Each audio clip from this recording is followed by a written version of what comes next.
one. Right. So, welcome to the day of release content for the Siege of Cthonia, where me and Connor... What's up? That's Connor. We're going to go through the book that we just bought today. This is not sponsored by Games Workshop or given to us in advance, so this is true first impressions of the book. Other than... Did you see the Inductii leaks the other day, Connor? I saw a snippet of them, but I will be honest, I glanced and just went, I'll wait till the book gets to me and then see what's actually true and what isn't. And it turns out a lot of it is, but... Yeah, so I couldn't resist. I went straight in with them, so I've got opinions formed of a few of them. And I've also got experience of the new missions for the core rulebook were actually played in the Warhammer World events across this year. Like 3-4 events, I think it was. So if anyone wants to see any of those missions played, the mission of Dark Angels, Iron Warriors, is that Scars versus Ravens with Pete and James is one of these new book missions, and I will drop any of the others below in a link if anyone wants to watch them. So we've got a bit of experience with them. ZM, have you played any ZM yet, Connor? No, not in 2.0. I've not played any yet, so I'm looking forward to doing that. I've seen a couple of games played from other people. Obviously, I know that we were looking to do one last time I was up your way, but I don't think we got a chance in the end just because of time. But spoilers for everyone watching this. It's lucky we didn't, Connor, because those rules were garbage, and these rules are really good, I think. So it's like, I actually think the ZM rules are really good. But shall we just get on with the guide rather? Because we'll beat around the bush far too much. This will be a ramble. I know, and people are going to see my eyes going everywhere because everything we've got is actually on different screens. For me, anyway. So if I'm looking all over the place, I'm not Stevie Wonder in it. I'm just just trying to find what rules we're looking at the time. Yes. So we've got the EPUBs. Thank you, Games Workshop, for only making it available by EPUB on day of release. That's the first thing to say. Though it has made it easier to just that is on screen so I can record it. So we're going to get... First, it's the campaign is Imperial Fists. And as you can see, Connor's an Imperial Fist player. Imperial Fist versus Sons of Horus. Now, it's not something that I know masses about, and it's not something that I massively wanted to delve into. I think it's beyond the scope a little bit of this guide to what everyone's getting from the book. But do you know anything about it, Connor? Or are we just going to gloss it? I don't know masses about the actual campaign that they've come up with. I think that the fact that they've sort of put this together is quite good. Obviously, with the Heresy books, we're seeing a lot more Imperial Fists and Sons of Horus sort of facing off now. Yeah, well, exactly, for me anyway. But we're seeing a lot more of them sort of fighting off in the books, but there was never really an actual stage for them to ever really be against each other, if that makes sense, from a gaming perspective. Why are they fighting in this mission and this formalise it? Exactly. So, I mean, it's good to see, but I'm fully aware that there's a hell of a lot of love towards the Fists at the moment. Do you know what? I don't... It's hard... Right, so... this is going to be the opposite of everything that I say in the rest of my life. I try never to begrudge anyone got their time in the sun. Like, as we've discussed many times, Connor, and everyone I'm sure watching the channel knows, I'm not massively a fan of how the Fist rules have turned out in Heresy 2.0. And I don't think that's a great thing for Fist players as well, but because I think it gets people like you approach the game negatively when you're playing Fists. Yes. But as their moment in the sun, this is their campaign, it brings them into the wider war. Like, it's always the argument is, well, Fists are only on Terra. But they're not. This establishes them. They've taken over Cthonia and Akuradon. The Sons of Horus character has gone to take it back as one of the true Sons of Horus. I don't think there's loads we need to say about the campaign because I've not yet delved into the lore. I think that's for a further video. But, yeah, definitely. Yeah, and as everyone can see on the screen now, like, I've gone straight to the campaign stratagems. The actual campaign system, I've looked through it a little bit. I'm never a massive fan of Games Workshop campaigns, like especially like I get a lot of them in Necromunda, the Book 4 campaign from Heresy 1. I always think they're good as resources, not as actual campaigns. And I was going to say, I think most campaigns, especially from like a Games Workshop perspective, just give other people tools to go, do you know what? I like that bit and I like this bit, and I'll make my own one, adding these all together and taking the bits that they don't like out. So it's they always seem a little bit of a sandbox for everyone, so they can just make what they want up within it. I personally have never directly played a campaign straight from the books, and I don't know really of anyone who has. It generally is, okay, we're going to take little bits of everything and make our own campaign up together, if that makes sense. Yeah, well, I think that's one of the best bits about tabletop games, right, is you just like, well, I like this bit and this bit, but I don't like this bit, so no one's forcing me to play it. So I picked out the stratagems, basically, to start on here, and this is the bit that I would pick out. I actually think they're most of them are quite good, and you pick a stratagem to balance out battles, things like that. Get them in the. Do you know what? I don't know how you get them in the campaign because I've not looked. But just the inclusion of these stratagems, I really like. The first one, Big Guns Never Tire, isn't the best example because it encourages like what's the best, or like contentious for the best. Troop slot. Well, this gives you an extra one. Heavy supports additionals in, but which I think every Imperial Fist player will be taking. Yeah, I think every player like who doesn't like a good heavy support squad with las cannons? Exactly. But it's stuff like the next one down, Force March. You can extend the boundary of one edge of your deployment zone by 6 inches, and I think stuff like this is really good examples of how you can either theme games or add into a campaign. Definitely. I was going to say just being able, I'd quite like the second one, to be honest with you, because obviously the first one's sort of changing the way you can make your lists, but I quite like the stratagems that are affecting the board for you. That always seems a little bit more strategic for me. So being able to give yourself a few more inches, which I'm sure we'd all like, especially in a deployment zone. You couldn't resist, could you? I could help it. I was batting around it for so many hours. But being able to, at least I didn't say an additional 6 inches. But being able to sort of make a bit of a difference to your deployment zone, I think is quite a nice one, especially from a theme point of view. It's a different one, isn't it, as well? Like, it's not just like, +1 to strength of weapons. Yeah, it's something that's going to be thought about a bit more. But that's I think, especially for your combat armies.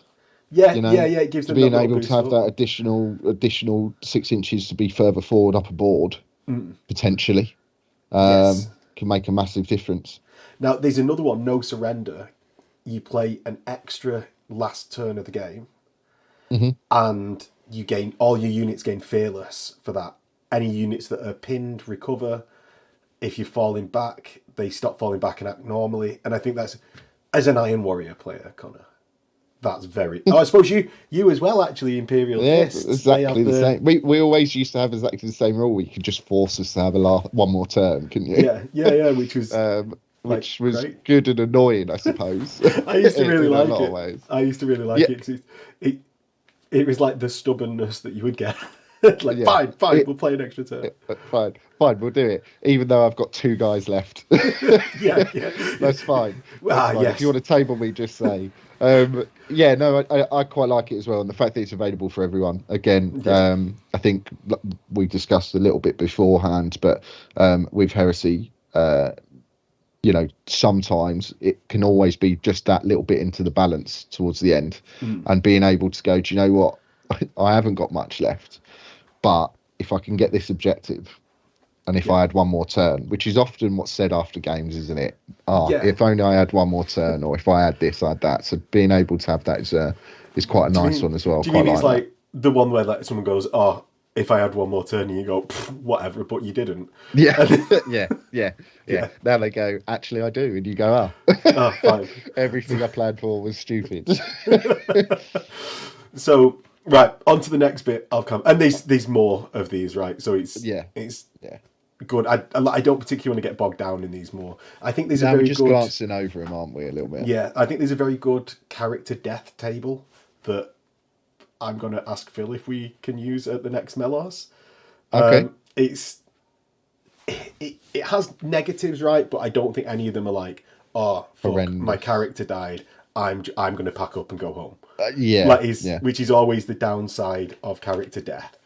Like you don't want that to happen to anyone. But I think on a weekend event, definitely. I think if you're in a longer term campaign that you're playing with friends, then it's obviously a little bit different. I mean, you know, you want to see your mates' characters die because it's funny. But it's actually like a weekend where it's a little bit more limited. I know what you're saying. To have someone's character die, I don't know, game one, for example, can be a horrendous situation for them. Well, I have had that, and that is how I ended up with this guy, my Leviathan Pravian, because I was so upset that my Pravian died. Like I was so enraged that my Pravian died, and I was so upset. But that's it was just after Custodes came out, and I played them in ZM. So yeah, that's that. So let's move on to it anyway. So this is the Cthonia campaign. Let's skip through that. So onto the core missions. Yeah. Yes. So Connor's video's gone off at the moment. My videos. He must be stroking it because he loves the campaign so much. It was some interesting. There you go. I should be back now. There we go. So yeah, we've got some new sets of missions. They give you a good mission sequence ending in declare the victor. Excellent. I'm glad we've been told it. We get the force organizations charts, which don't really need going over, and we get more of a pared down number of deployment maps in this. I think they've taken out the ones everyone hated, and they've actually they've taken out one that I really loved. They took out the diagonal. But yeah, I mean, realistically, I think people only hate them because they're a nightmare to set up. That's why. Yeah. And I've said this for ages. If someone just made a template, right, simple template that was foldable or whatever of those deployment zones, everyone would love them because they're not that bad. Yeah. I think the worst one is always just ambush. Well, that's everyone goes such game-changing differences, right? Yeah, which I get it, but I just don't think it works properly for a randomized game, if that makes sense. Yeah. It's crazy that they didn't take it out for Heresy 2, like when in Heresy 1 nobody had ever played it. It's number 5, isn't it? So it's 1 to 6 and 5's a reroll. Yeah. Exactly. But it's just off the top of the head. So the actual missions, you essentially roll for whoever got strategic advantage, and whoever has strategic advantage will go first. I believe declare night fighting, and it's mission to mission. Some of them they pick the deployment map on. So you've got the Crucible of War mission 1. At the end of each player turns, active player scores 1 victory point for each objective marker they control. Before any models are put on, you basically place objective markers about, total of 3. And yeah, that's not. Do you know, like it's not massively different. This one, it's just 3 objectives. Yeah, it's just a standard objective game. I think are they all 4 missions now in this campaign? Turn 4. So all the missions obviously being 4 turn missions, which makes a bit of a difference, especially from the objective sides as well. Yeah, but I think. I'm struggling to vocalize it, Connor. It's very hard for close combat armies when they do late game damage. Do you know, like a slower close combat army or a they don't alpha strike as well, so it makes it a bit harder. I think if you flick it back to the stratagems again, then that's where they come into play, isn't it? Having that additional 6 inches is for your combat armies. You're going to be using that. So you got the board, the additional game turn as well. That's where those stratagems sort of come into play, I suppose, for these missions. I still think 4's a little too quick, personally. I think they should have been standard 5-game missions, and then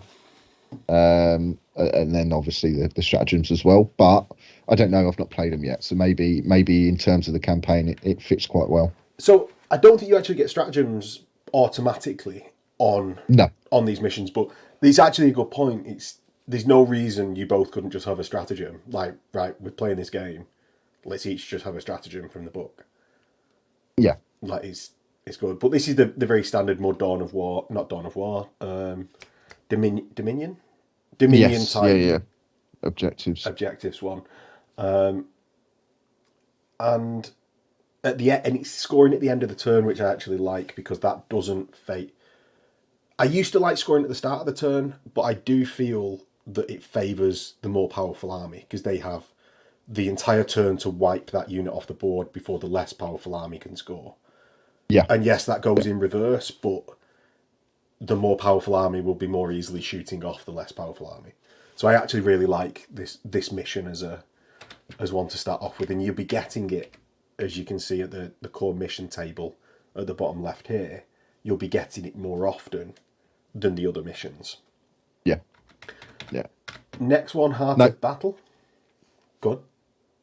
No, go on. No, I was literally just agreeing with you. I love it when that happens. We can begin disagreeing later. Yeah. So we've got Heart of Battle. Capture a single central objective to accumulate victory points each turn. For me, it's a bit right. So when I read this one, I was like, "Oh, okay, this looks interesting," and then I realised that it's just a brawl, isn't it? It's here's your centre. Everything goes to the centre and let's just kill each other. But what we're going to do is we're going to hide the fact you've got to kill each other by giving you an objective. That is the way I sort of look at it personally. Yeah. I agree. It's going to favour whoever gets first turn, moves on to the objective, scores it, and then it's just whoever's got the most powerful army. So I agree. I'm not as much of a fan of this one, just because it's not got the interplay on the flanks, any sort of tactical manoeuvring. It's just gang bang in the middle. Swerve. I don't. It's exactly that. I don't see where. I mean, maybe I'm wrong. I suppose, obviously, terrain-wise, depending on how that is, but it is just let's just throw everything in the middle, whatever gets there, and then hope for the best and hope that you roll better than the other person. It doesn't really hold much of a theme, personally, either, alongside any sort of strategy, which, I would argue a lot of us or our gaming group do play for, isn't it? We're longing for, Connor. We say that. I think everyone watching this must go like, "Oh no, Max, you always play Blood Feud," and that's because I don't like we roll off for it, and then every time I go, "Oh, I played a lot of Blood Feud. I don't get it. I hope I don't get it this time." Blood Feud, and it's like, fine, we'll play Blood Feud again. But right, on to Sudden Strike. So you must capture objective markers to accumulate victory points, but the objective markers can only be captured once. So for the start of each turn after the first, may select a number of objective markers. When you select them, you score them, and they disappear. So I actually remember the first time Warhammer World had this as an event mission. Every infiltrating army scored all of the objectives turn one, and they all just went away, and there was no more objectives available. So they've actually solved that. So they listened to the feedback, solved that, and now you can't score them turn one.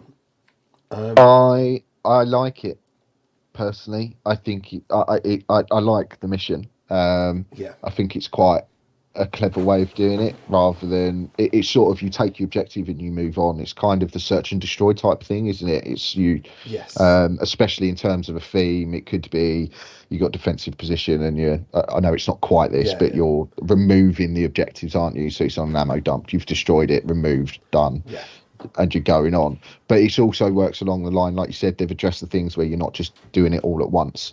I did play a similar type mission when we went to the event, and it's really bad of me that I cannot remember, but my memory's awful. Earlier in the year, I actually went with Phil, And one of Yeah. the missions that they did was very, very similar. Apart from what it was is the longer you stayed on the objective, it built up victory points. But to score it, you had to then remove it. Is But this you the had to declare Serpent's you was Lodge doing it. event at Element Yes, Games? yes, Yeah. yes, it was.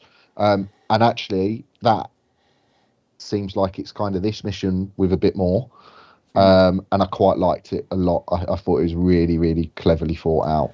Yeah. So I like this now that they've solved them problems. As you say, and sure they might start breaking based on thousands of people playing them, but I Yeah. think that's like day dot. I'm willing to put my oar in Well, on that's what we liking as it. gamers Yeah. do, isn't it? You get nice new things. This is why we're not allowed nice shiny things, because we get them, and the first thing we do is try and break them. Um, and it is for a good reason. It is for a good reason. We do it so then we can say, okay, let's get this changed, because that's how it works. But just from our WhatsApp group chats, let's be honest. The moment something new comes out, someone, and I won't name names, but someone always chimes in and goes, "Ah, as written, this works like this," and it's like, Yeah. "Oh yeah, that's Oh, cheers. ridiculous." Well, I think every group has that person, right? Of course, Of course. it's just we are a group of those people. It seems. Well, don't label me in this. I've rescinded my ways. So on to core mission 4, take and hold. In order to claim take and hold, you must hold an objective marker in your own territory and capture one in the enemy territory to accumulate victory points. So it's basically you just have to control.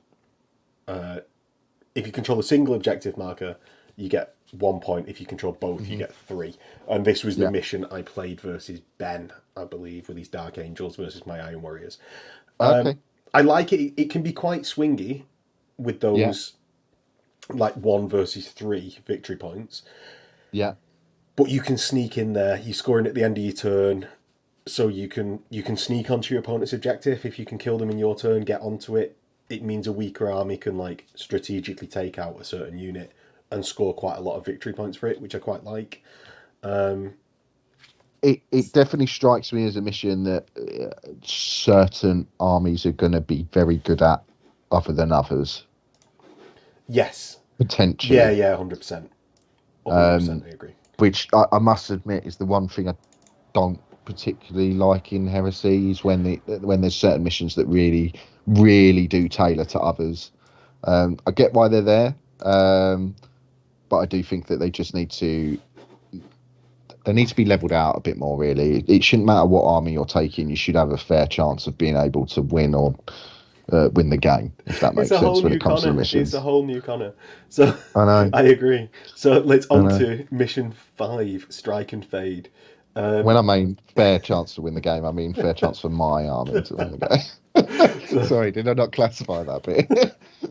So yeah, Strike and Fade must capture an objective marker that shifts each turn in order to accumulate victory points. So this is what Pete and James played, like White Scars versus Raven Guard. I actually quite like this. I initially didn't, but you score the objective and it moves d6 plus 6. Yeah. There's half of me that goes, oh, it's not in your control where it moves. Like one of the Goonhammer missions has that you actually played versus Steve. Yes. Yeah, with his Raven Guard, yes. which is out on the channel, so I can talk about it. Yes, Yes. I like that a bit more than this because it's not random. It can't like you score it and it scatters back towards you. They're making it harder for your opponent to score it. Yeah. It's when you score it gives the advantage to your opponent in the Goonhammer pack. But it forces you to adapt, at least. I quite like it. I really liked the mission that I played with Steve on the channel. I think we actually played it ever so slightly wrong when we did it originally, but it wasn't massive. You know, it wasn't like game changing really. It was just how we moved them. But so I quite like this. I do agree with you. Obviously, it going anywhere can be a bit of a nightmare, and like you said, there are situations where it's going to be coming potentially back to you and be more difficult for your opponent. But I like the fact that you have to be adaptable, like you said, and you're not just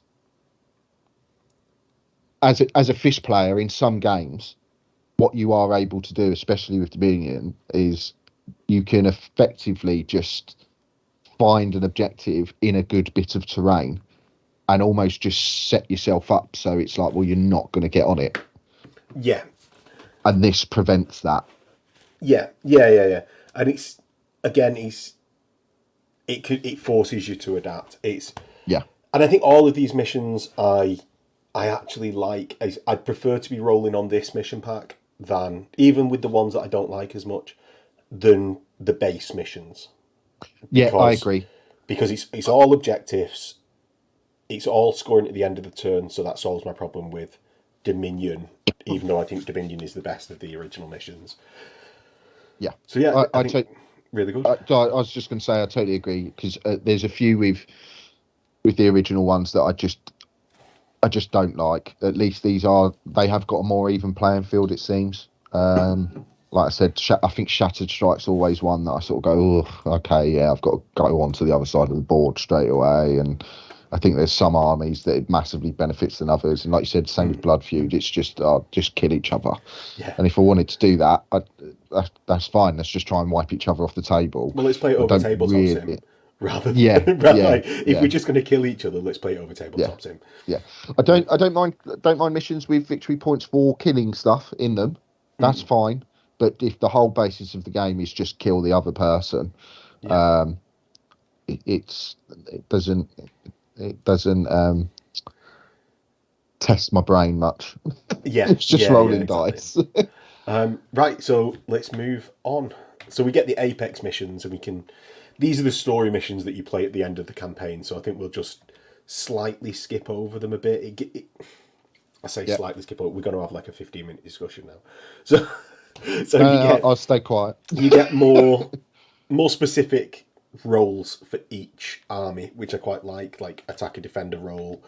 You get more special rules, and these are again DM tools like you got in the wider campaign that I think definitely read them, apply them to your own games. They're not going to be perfectly balanced, I don't think. I've not tried them yet, but I don't think that's the intention. And no, of course not. In any campaign, there's always going to be situations where you're outnumbered or you've got the more numbers and so on. So that's never a problem. That's fine. Yeah, well, that's the thing about narrative gaming, right? They're not always going to be these super balanced games. Me and Phil are about to play a campaign game tomorrow to kick off a Melos precursor campaign before we do our event next year, and it's not always going to be balanced because that's not how armies interact in real life. No. It's, in fact, if you go 50-50... Stop fighting, I need 10 more men, and then we're even. yeah, exactly. In fact, you're going to probably strike at your opponent's weakest point and concentrate your own force. So it's... Yeah, anyway, let's not get through the... let's not get into this, but that is... Having an alternate objective, like survive an amount of turns, score an amount of times, hack into a computer terminal. And I think this puts it more down that sort of route with random things that can happen to you and can be used as DM tools for those sort of missions. That's the fun thing about narrative events, isn't it? It's coming up against different challenges. Even at the Melos events, okay, there's not very often there's points differences, but it's definitely in terms of the way that setup is done. It can be really against or for you. And sometimes they're the best games. I think we did, was it the last Melos you did? And there was a mission where it was seen as the hard mission. And I think I can't remember what it was now, but I remember it being like the defender had additional points. I do remember is I remember playing Howard and he had the bloody, the fortification thing. Oh yeah. which you just got free. Yeah, so I think we've done one where we always do multiple points in the events, right, don't we? And I think we made someone play their big points amount versus someone's mid points amount or something like that, to represent like a strike at a weak point in a line or something like that. Yeah. But yeah, so this just is those sort of representations, and it's nice that they put them into into the pack. And actually, I encourage people to play them. I skimmed through them last night because it released at 12 in them. It released at like 0000. So at 0001, I bought it. Even though I've got the hard copy on the way. Yeah. But not being given it by Games Workshop, I thought I'd get on it straight away. Being a child, yeah. Like I couldn't wait to get it. Couldn't wait. So yeah, onto the Zone Mortalis section, and this is actually one of my favourite bits. Like, I loved Zone Mortalis in first edition. It was probably my favourite game mode, if not in contention for it with like Centurion. Yeah, I think I think we'd played Heresy for so long that we'd started to default into Centurion and Zone Mortalis for a change up, especially in Heresy 1.0. So it definitely built a massive love for us. I know we all enjoyed Centurion a lot more towards the end because it just took out a lot of the standard that everyone saw. Yeah. I don't think that tanks are as... this is a whole different conversation. No, I don't think you need to remove them in the same way. You don't need to remove them in the same way to have a good game. But I have been missing because... We have gone the opposite way at the event, and we're going to be enforcing tanks a bit more. Yeah. Like, it's going to be the thing. But yeah, missing ZM. And... it's tactical, isn't it? It's the tactical version. It's so good. It is so good, and the fact that they've brought out these missions now, I think, is just fueling the flame for everyone's love for it, really. So, the actual Zone Mortalis, like, what is it? It's one of these boards that you can see at the bottom of the screen as I flick through. It can be multi-level now. Like, there's rules for that in Heresy. Like, they're obviously using the Necromunda sets that came out a couple of years ago now. No, GW not trying to plug other items they've got for sale. How dare they? They're such shills to their own product. So, yeah, it's just all the standard ZM rules. We've seen them in White Dwarf, largely. It's a bit more expanded. Like, the one thing to note is the doors now have a systems override, which we saw.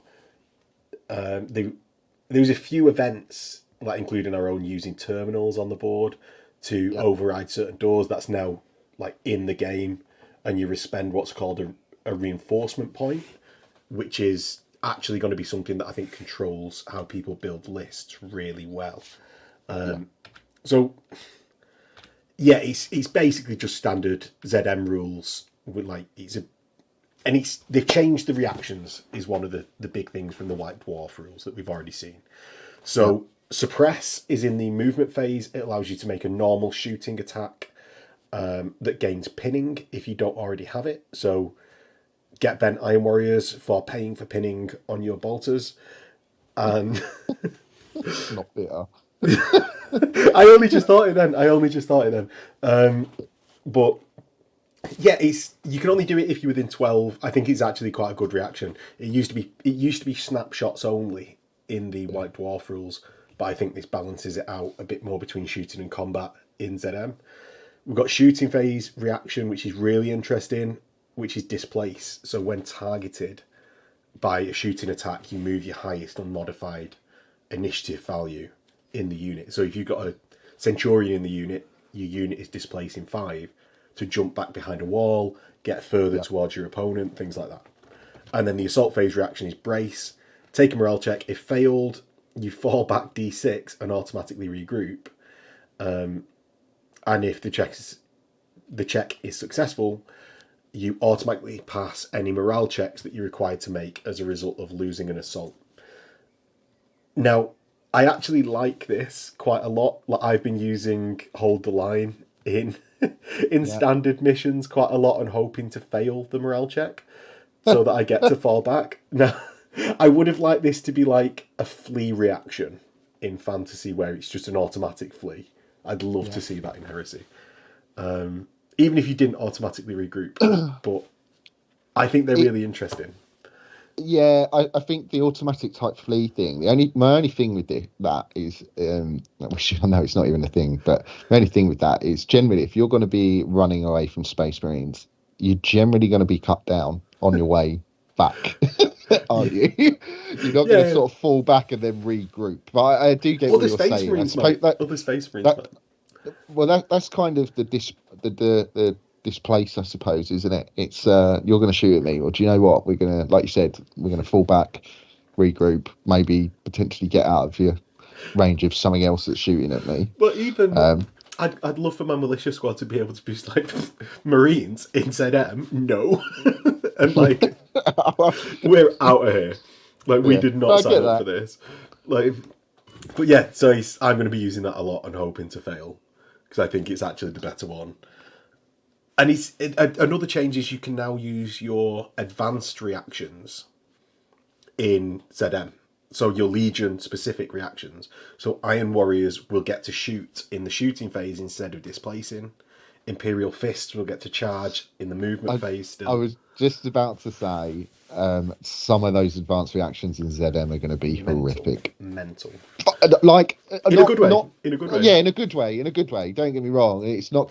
I don't think they'll be game breaking, but there will definitely be a few, and Imperial Fists one specifically, that are definitely going to be very strong. Very strong. I think very strong is the understatement of the century, but we shall we'll get on with the rest of it because that's a different discussion. Space Wolves reactions, mate. Space Wolves reactions will vaporize through what? Oh, you started it within 12 of a unit over there that's like through a wall. Like, that's where I can see that being vetted very quickly. It's going to be like, oh no, you have to see them, so or something along those lines. Yes, but so I think it might fall under that you can't measure distances through doors, but yeah, like it's beyond the scope of a first impressions thing. I think. Yeah, but I really like that you can now use your advanced reactions because why would your army just forget how to use it? And I want. Oh no, Solar Auxilia won't be able to like chain reactions because that's specific to advance, withdraw, and like shoot. Pew pew. It's a bit of a shame, but have more bodies in them. Like just have more 60-point squads than they have turns in the game. Yeah, I have noticed that ZM's only 4 turns as well, which again, for ZM, I don't agree with that at all. So we'll get onto that when we're doing missions, but one of the things that I think like we all found in First Ed, and I say we all, I mean like our group specifically, we liked playing with blips. Yes. And we liked like the and it's I think it's missing from this one. It's easily added in. Like I will. I can't do it today. My mate's bar's opening today, so I'm going to get hilariously drunk. But I'll at some point drop in the comments a link to the blips rules that I think everyone should be playing. Extending the. Go on, finish. I was just going to say extending the amount of turns because of that, so you can like fake out people with blips is really cool. Yeah. If you do not play with blips, you're not doing ZM right. It's the best way to play. It's so much fun. The only way to play. Well, it is the only way to play. It's so much fun. In fact, next time I'm up, that's what we're doing. We're doing ZM and we're playing a blitz game. I'd say 50% of my games of Heresy 1 were ZM because I just loved blips and like, oh, you think I've got a big unit coming down a corridor and actually it's like a tech marine, and the only reason I've taken a tech marine is to put this blip on the table. Yeah. So or the complete opposite. It's like, oh, you're walking down here. Oh, here, have a dreadnought. yeah. So that he's unaware of. So that is one thing that I think they've done well in ZM, is that you're limited dreadnoughts 1 per 1,000, because obviously you can't shoot them as much. One thing I will say at the bottom of this image, they are now. That Mark 6 dude looks very chunky. He looks very chunky. Is it not? Or is that just gun he's got? It maybe. No, he looks short. He looks short. So here's one. The game length 4 turns is automatic, and then it's turn 5 on a 2+, turn 6 on a 4+, and it ends automatically at the end of turn 6. I still think like 7, 8, even 9 turns is good for ZM, just so you can blip about. I know that to people just listening, that's going to seem like a lot, but especially when you think, when you're playing with blips, especially because you're only moving a piece and not full units, those first 2 or 3 turns can end very quickly. And especially when you're playing in that scenario, we tend to put a lot of doors, a lot of sort of corridors and things like that in our ZM boards while we're doing that, meaning that, getting through those doors, it does take a little bit of time. But I just think your standard game should almost be 6 turns, and then it's a 2+, and then you start rolling personally. But that being said, I mean, I'm sure we'll play a game based on what the standard rules are before we make full judgment, but just looking at the basis of it, that's my opinion. Yeah, agreed. But blips will be non-negotiable for us, I think. Definitely blips. So Firestorm Shrapnel rules. We've got nowhere to hide, so that's you get +1 to sweep rolls, which is good. Blind Panic. If you're falling back and you end within 1 of a model from another friendly unit, that unit takes morale check. All really good rules. Objective markers being and secondary objectives. Quite good. I think Counter Strike is quite good. So the side without strategic advantage, and that's like who's going first, gains 1 victory point if the first unit of any kind to be completely destroyed belongs to the player with the strategic advantage. So that's basically, if you're going second, if the first unit killed is one of theirs, if the first unit killed is one of the player going first. God, it's so wordy no matter how well you say it. If the player to go first is the first one to have a unit dead, the player that goes second gets a victory point, which I think is good. So how do you select armies? This is the core of it, the meat of it, Connor. So I apologise. I missed that last bit because my laptop that I'm on decided to disconnect. It's fine. It's just no arguments against me. Then yeah. Yes, I could have got away with saying anything I wanted. Then that's anything Max has just said. I only agree with 50% of it. Let's leave it at that. Right. So the ZM Force Org has been expanded to have 6 troops instead of 4. The rest of it stayed fairly the same, except you get a Primarch slot. So that's one thing I would have liked. I don't know how I feel about that. So we'll get onto it in a second because I thought that initially. I would have liked it to be 1 Primarch /HQ is one thing that I'll say. It would have been nice to just be like, it's you get 3 HQs, right? If you don't want a Primarch. But how you select your forces, now this is really interesting. Blah, we'll skip past this a little bit. Doesn't matter. Right, onto reinforcement points. So you determine your starting reinforcement points. Say you're playing 1,800, 2,000 points level. You will only actually deploy an amount of reinforcement points, usually 6. And the reinforcements points are on this table at the bottom. It's page 185. And it's a Primarch is 8, so over your limit of 6. HQs are 4, elites are 2, troops are 1, fast is 2, heavy support's 3. So I could put down a dreadnought, 2 troops, and a fast, and then that's all of my starting force on the board. Yeah.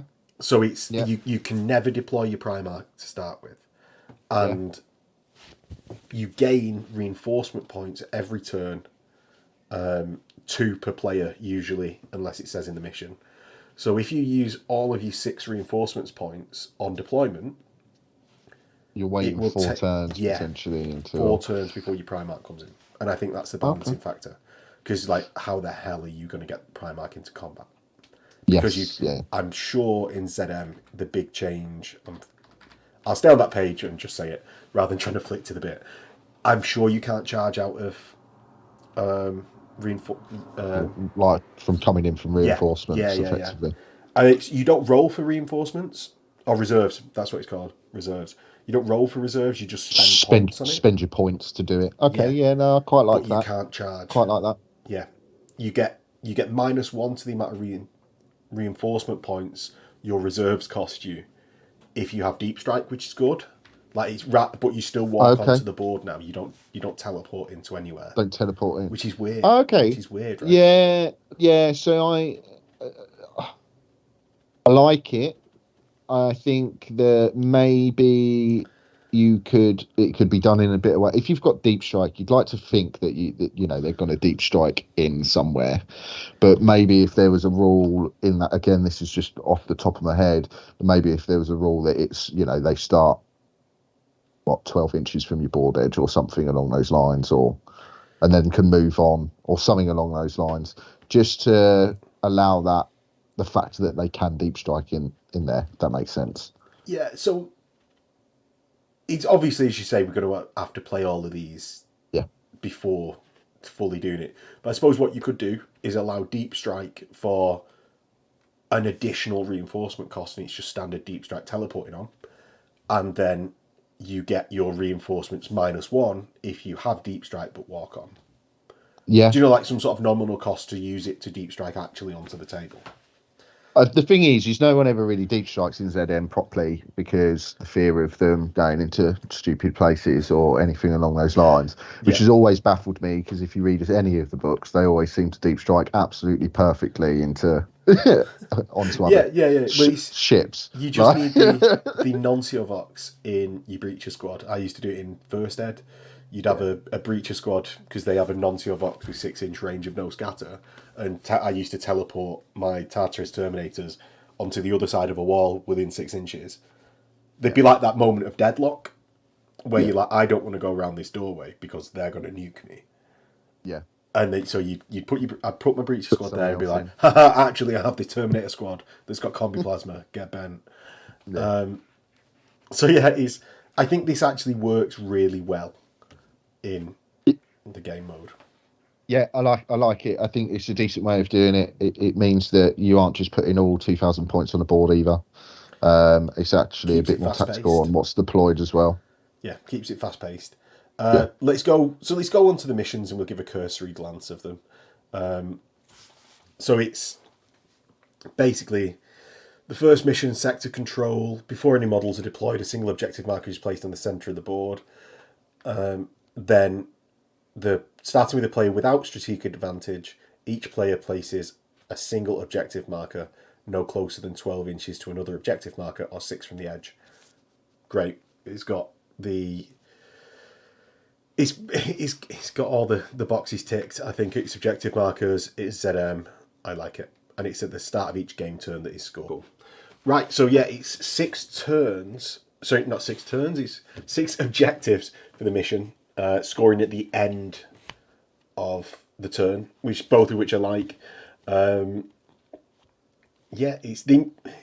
You were just saying before we crapped out, basically, or we crapped out. My recording crapped out. We on this.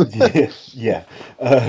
You were just saying you think they might struggle to fit in on a 4x4 board all of the objectives. Yeah. If you've got 6 objectives and they have to be 12 away from each other and 6 inches away from a board edge, it says as well. I can't see, especially on a ZM as well. Depending on how you've laid that board out, it's going to be constrained. But without, I think it gives spare objectives to the table. It's rather than approaching it as, it's got to all be in perfect places. It's not. You're going to be making, I think you're going to have a lot of objectives about the table in semi-random places because you're constrained by where you can put them, and you're only going to be starting with, even if you start with 6 troops choices on the table, that's everything you've got. And if you start with a heavy support and then maximum troops, that's 4 squads. But let's go to the reinforcement points. So if you start with a HQ and 2 troops, that's everything you start with on the board.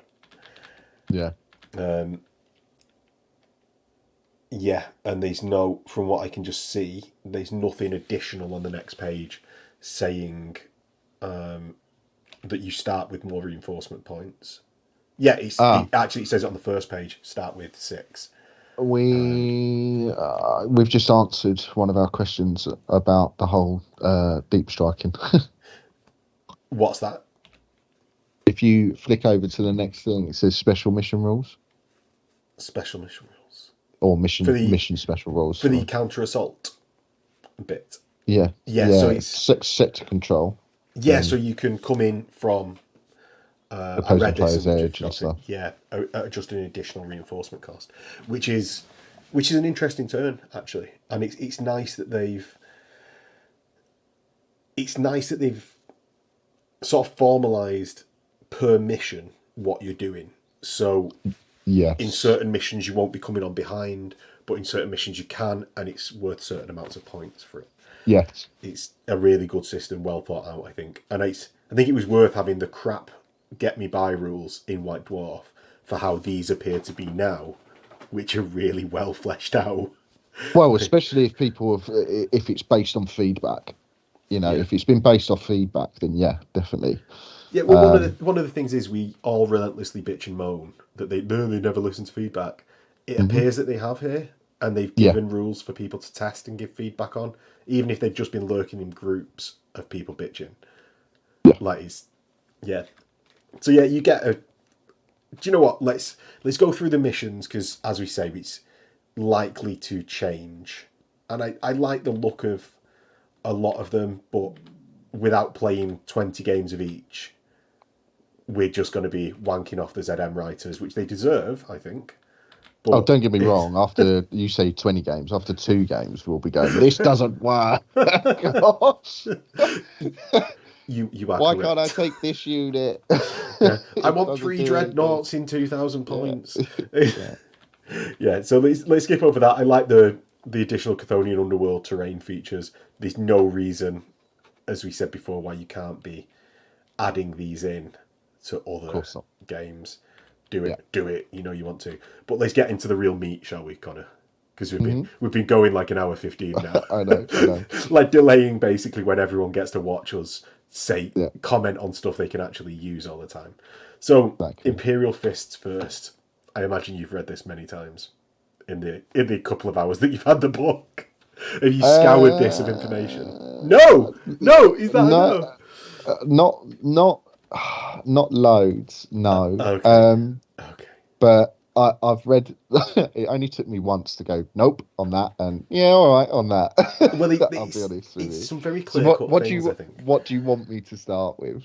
Do you want me to just go at the beginning from the top down?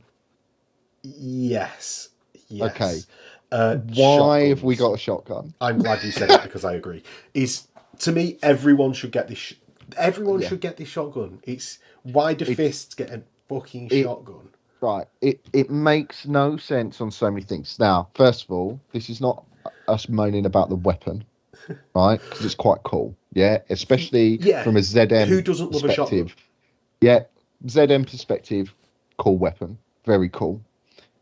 However, the fact that it's this thing makes no sense. And then the fact that they've said, oh, by the way, this counts as auto, so it fits with your rules. It's kind of like someone's gone, oh, let's do a shotgun. Yeah, that's really cool. Wait, it's going to be for fists. So how do we? All right, well, let's just say that it's auto. Yeah, just make it auto. I don't like that at all. I don't think it should have been a fist only thing. I think it should just be an additional weapon that could be taken for X amount of points. Additionally, for anyone who could take a shotgun, or potentially, it's literally said within ZM as an example, used as a specialist weapon for tactical squads. 1 in 5 can take this shotgun for X amount of points. Do you know, do you know what? Oh, do you know what they could have done? Yeah, 1 in 5 can take it, and it's really good. It's great at just blowing away doors. It gets some sort of bonus against doors. Yeah, right, yeah. That like as well. It's special rule. If you're ever in contact with the door at the end of your movement phase, the door is gone. Yeah, like how cool would that? Lines. How cool would that have been? Yeah, but no, it's a breaching 6 shotgun. Yeah, it's so it's just for me. It's not quite right. And it's a no from me. Especially from a fist point of view. If they were going to give Imperial Fist a specialist weapon, it always should have been a heavy bolter. That's the Iron personally. Warriors, don't take this away from me. My Iron Warriors get a special heavy bolter. Yeah, exactly. Because everyone always takes them should and have not been a heavy cannons. bolter. Yeah. So So yeah, short and brief on terms of the new weapon for fists. Not a fan. Well, I It's think not they a bad just weapon. needed. It just doesn't make sense. Just I doesn't make sense I to just me. think they needed. They were like, right, we need a weapon for each person. Oh, we've got this shotgun already written. Whack it into the fists. Yeah, It's good. wasn't Like, thought out. yeah. Shall we get onto something that's a bit more, that maybe a Uh, bit more positive? Like, I know I've got my sort of feelings about it. The okay, Unforgiven. well, okay, so yeah, Insert go on. Metallica music after that. So So yeah, go on, loyalist you only go. warlord trait. It can, while locked in combat with an enemy unit that includes an enemy warlord or an enemy unit that includes at least one model with Primarch, Dreadnought, Super Heavy, Knight, Titan, etc. If you suffer instant death, so that's basically you take on the Primarch, Dreadnought, stuff that's going to like brutalize you with Brutal 3. With the instant death, you only take D3 wounds instead of instant death. Now, this can be pretty much a death sentence anyway, but that is a very good warlord trait. If Uh, it's like go on. Eternal Warrior minus, isn't it? It gives you at least a chance of surviving it. It, it, Like the brutal will right, probably just okay, strip so you of wounds, yeah, right? yeah, yeah. So But anything brutal is going to rip you apart potentially anyway, really, because it like let's say it's a dreadnought and it's going into. I'm thinking predominantly just your characters, not your yeah, unit. So I suppose if it's just your unit, that's fine. But even then, it's still going to be whatever unit it is. It's still D3 wounds, so it's still going to kill your general things from a fist's perspective anyway. Your phalanx warders are only one wound, so it's going to kill them anyway. Terminators, you might get lucky, so it's only taking one rather than killing a terminator potentially. So from that perspective, but with a warlord, anything with those sort of brutal, you still killing whatever it is. So yeah. for me, although on the surface it looks like a really cool thing, it's like, you can't be instant death, Do you but know you're what I still think it basically does? gonna get instant death in any way as well. And then just to add, obviously, it gives a fearless trait. Yeah, don't mind that. But then it's the anything within 12 inches is got to be charged. So Welcome to the doesn't Iron Warriors world. You lose control yeah, of yeah, your unit. Like yeah. It just doesn't fit. For me, it doesn't fit a fists thing. It doesn't fit the theme of Imperial Fists. So it, it's a meh for me, really. yeah. I Do you know what can't it does really. do? It Go on. it robs. Do you know when your opponent goes like, "I'm going to use my Paragon Blade because I'm a fluffy player." They get the 6, and then you go, "I've got the Yeah, Warlord trait, mate. You're not doubling me out, yeah. and it's not brutal. I It only lose D3 yeah. wounds. It's D3 wounds. That's where it comes in. That is where it comes in, but it's so niche. It's so niche. And unit subtype, what is it? Does it say character? Doesn't say character, does it? No, so it's Primarch, Dreadnought, or the enemy Warlord. And that includes The one. main ways that you're going to fight this. It may be Oh, or against like warlord. like Yeah, sorry. knights and Domitar and things It like doesn't that say warlord. against It just says, yeah, against an oh, enemy unit unit that that includes includes an enemy enemy warlord. warlord. Sorry. Yeah. Yeah. Okay. How Okay. dare you? Gotcha. You, Yeah. you should Apologies. know this off by So heart. I know. Well, no, because I read the first time round and I just went, I'm never going to use it. Yeah, it's well, it's Solar never going to Marshal feature is in just anything better, I isn't do. it? It's the And trouble is it's yeah, competing with Solar Marshal. yeah. If you yeah, exactly. You're competing with Solar Marshal, so you're not. I suppose it's one of those things where I hear it a lot. Oh, you've got so many good things. So it's the stuff that isn't that good It you don't care about. But I'd love that. But I don't even see it really fitting with anyone else. Really, it's it's so niche use. yes. Well, it's oh, let's not get into fist. I'm not getting into general fist discussion. So Yeah, bound by glory, because we can have it. We'll have it later. Connor, it's fine. yeah. bound, and if anyone wants to hear me rant about Imperial fists, you really don't want that. Change your mind. So bound by glory, the controlling player, and this is not loyalist locked. The controlling player's warlord with this trait may select a single variant of the Legion Astartes X other than Imperial fists before any models are deployed. So it's always going to be your opponent's army. Don't know why they didn't just say it. The Warlord and all models in the unit they join gains Fearless when locked in combat with an enemy unit that includes at least one model with that Legion Astartes rule, but may not make sweeping advances against an enemy unit that includes one or more models against that Legion Astartes. So if you're in the Cataphracti armour that you can't sweep in advance anyway, excellent, you don't need a Herald to gain Fearless. Yeah. But I still think you take Solar Marshal. Yeah, it took me. I had to reread it just to make sure I was reading it right. Really, the first time round. Obviously, you get additional reaction in the opposing player's assault phase. Quite nice. I can't remember what Solar Marshals is. I think it's the same. It might even be Solar Marshals. I think is one of the ones where you get to pick. But yeah, it's kind of just you get Fearless. Yeah. But can't sweep in kind advance of- as well. So your Warlord Yeah. better be in Cataphracti because he might as well be. It's one of the things is this is the bit that I was saying before that I feel bad for Imperial Fist players because actually by having a couple of like such standout options, you've got no options because those are the things to take. Yeah. So it's It's what we spoke about a little while ago when we were talking about even just Stone Gauntlet and so on. And I try not to swear too much, but it's what we were saying before is every single Legion does have a standard 1, 2, 3 of what goes in a list generally, right? yeah. It's just with Imperial Fists at the moment, it's a standard 1, 2, 3, 4, and 5. There's those additional things where you go, well, obviously you just take this. Now, I get that not everyone plays their, that I'm not even talking about min-maxing. I'm literally talking about, if you take Templar Rite of War, you take this. If you take Stone Gauntlet, you take this, etc., etc. Fists just seem to have, at the moment, those additional ones. And I've actually found it really difficult to write lists for my Legion. Not in terms of writing a list that works, but actually more also writing a list that I enjoy. Yeah. Because it is very standard. I've kind of got one at the moment, which is my fallback on go to. This is what my 3K list is. But writing anything outside of that has been really hard because either it doesn't actually really work properly, or it's not Well, there's just those standout fun options to in there. work. Yeah.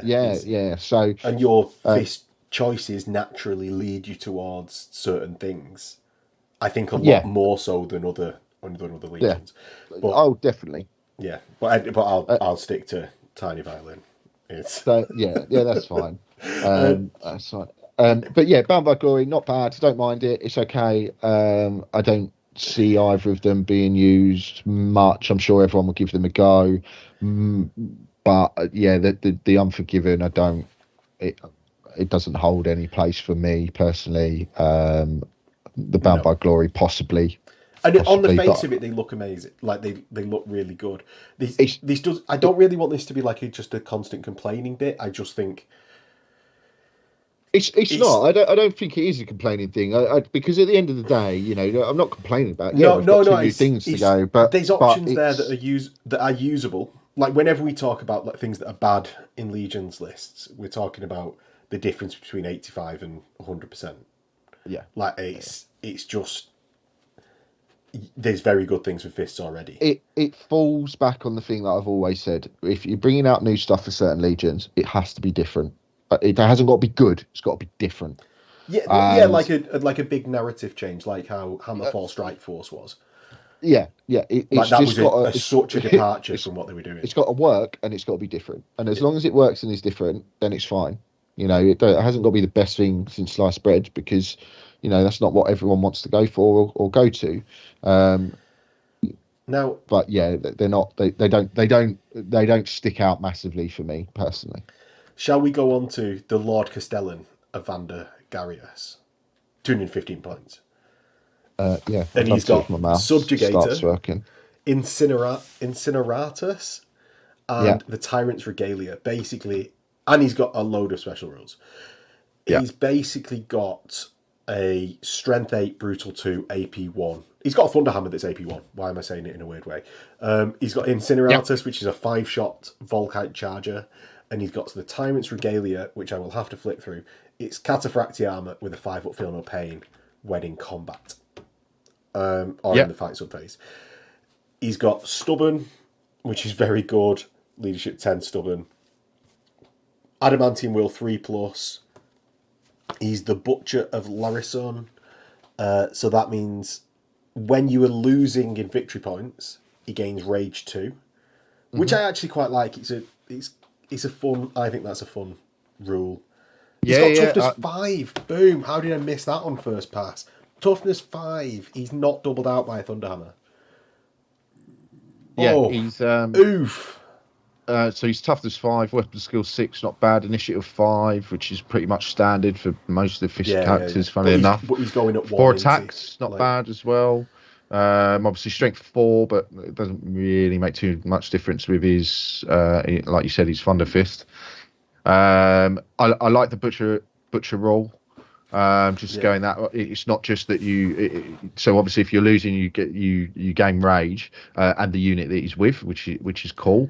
Furthermore, when an opposing player scores victory points by causing a unit from the same detachment as the Lord to be entirely removed as a casualty, you get to roll a dice, and on a 6 the victory point is reduced by 1, so you basically lose the victory point. And then obviously you get, this is increased if the opposing player has more victory points than you. It's different type of rule, which I quite like. I really like that I would really like that to be in a standard like Marine Warlord trait list, because that is such a cool like scrapper feeling Warlord trait. I totally agree. So I totally agree. I think it's one of those ones that you could see at events. Definitely. Narrative events, especially for losing players. And what I mean by that is when you're on a narrative event, if you're on the losing side, I don't mean players that lose. I mean, like, if you're on the losing side, you're having that as sort of, your side of the theme is doing. So it's quite nice. Look, he's a tasty character. I think, obviously, the Stubborn as well is good. I quite like his weapon as well. Strength 5, Assault 5, only 15 inches of range, but that fits all in. Radphage as well. So Radphage is a bit of the weird one. It doesn't really make sense to it. But it only ever really affects the model that has lost a wound. So I never find anyone keeps track of it, because it's just a bit more. Because you go against the majority toughness anyway, so it's just a bit of bookkeeping that you never need to do. The Subjugator has Reaping Blow 1, so if he's in base contact with 2 models, he gets 5 attacks, 7 on the charge if he's behind in victory points, which is pretty good. Brutal 2 as well, obviously big. His armor as well, being a 4-up, 2-up, 4-up. But it's not re-rolling, is it? It's not. Oh no, he's named because he's not got. No. But I don't think I can't see him in that type of. I think he's good enough anyway. That type of list. Shall we get to what you really want to talk about, Connor? Shall we get? He's Lord Castellan, and you wanted a. That was your condition for coming on. No. Before that. Well, okay, let's do that first, and then we'll talk about the unfavoured son rule. Right, go on. We'll talk about the unfavoured son. No, go on. So so he's Lord Castellan, but he's not Castellan. Right. So right. And just before, let me make this clear. I don't think he should be, right? Yeah. Because all of a sudden he becomes a already cool character. And look, the Fists have got enough characters as it is. I said this before this. We don't need another one, right? The reason we've been given another one is because we're poster boys for this campaign. Great, cool, all for that. He is a very good character as well, and I will definitely be getting his model. Yeah. However, don't call him Castellan or Castellan or whatever. Yeah. If he's not going to be one, it's the most irritating thing for me in Heresy. It's the same with the Ultramarines boarding shields. They're a boarding shield, but they're not a boarding shield. It's bollocks. Can't believe you got that one in as well. No, yeah, of course did. No, right. It's a load of rubbish. I told you I'm going to refute that point, because I think he's called Lord Castellan, I don't think the consul type a Castellan is their rank. This is his rank, is Lord Castellan. And it's confusing because it's repeated words, right? But it happens all the time. I think the Castellan consul, they will then separately have their ranks like Lieutenant John, Lieutenant Dan. Yeah, right. Like okay, Forrest. that's fine. So in which case, he's got all the way to the top, and then forgotten what he'd learned in training camp. Clearly, no. Which is to make he's been like, because like Praetor, I don't actually ever think of as a rank because they're all company captains, right? It's Praetor is like our one step removed way of just classifying them all of like whatever rank they have, like Warsmith or stuff like that.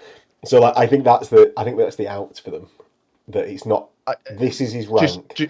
Castellan consuls. It's not their rank. It's just how we classify them from the outside. Max, not having it. Just change it. Just call him something else. Right, go just on. Call What's him the unfavourite Lord Shieldmaster or whatever the hell they want to call him. Right. Lord Terminator with cannons on his arm. I don't care. Just hate it. This is so annoying.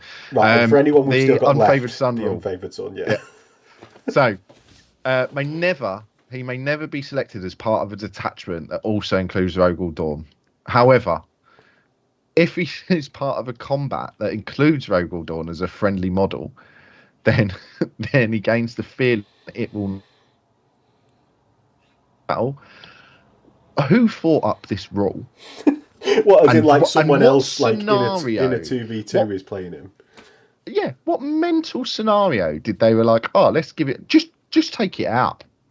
Just say you can't be picked as part of combat with Dawn. Just leave it as that. Because it makes no sense. No sense. Because clearly whoever wrote this rule has got a mate who they team up with who's also got Imperial Fists. Yeah, no, I want to use the new character. Well, I want to use Dawn. But we can't do that. Yeah, we can't do that. Well, actually, if you use him, then I can use him, and what we'll do is we'll give ourselves more rules. Just take it out. Take it out. And I'll just very quickly sum up this character. Very good for 215 points. Next. Yeah. Sons of Horus. So Sons of Horus get an expanded Carceran power weapon loadout. So you get the power axe that they already have that's breaching 5 specialist weapon. So you're not getting that additional attack. It's AP3 breaching 5 specialist. Mm-hmm. That largely goes on Terminators and stuff. Now you've also got the power Tabar, which is +1 strength, AP3, breaching 4, two-handed. I think it's better than the power axe.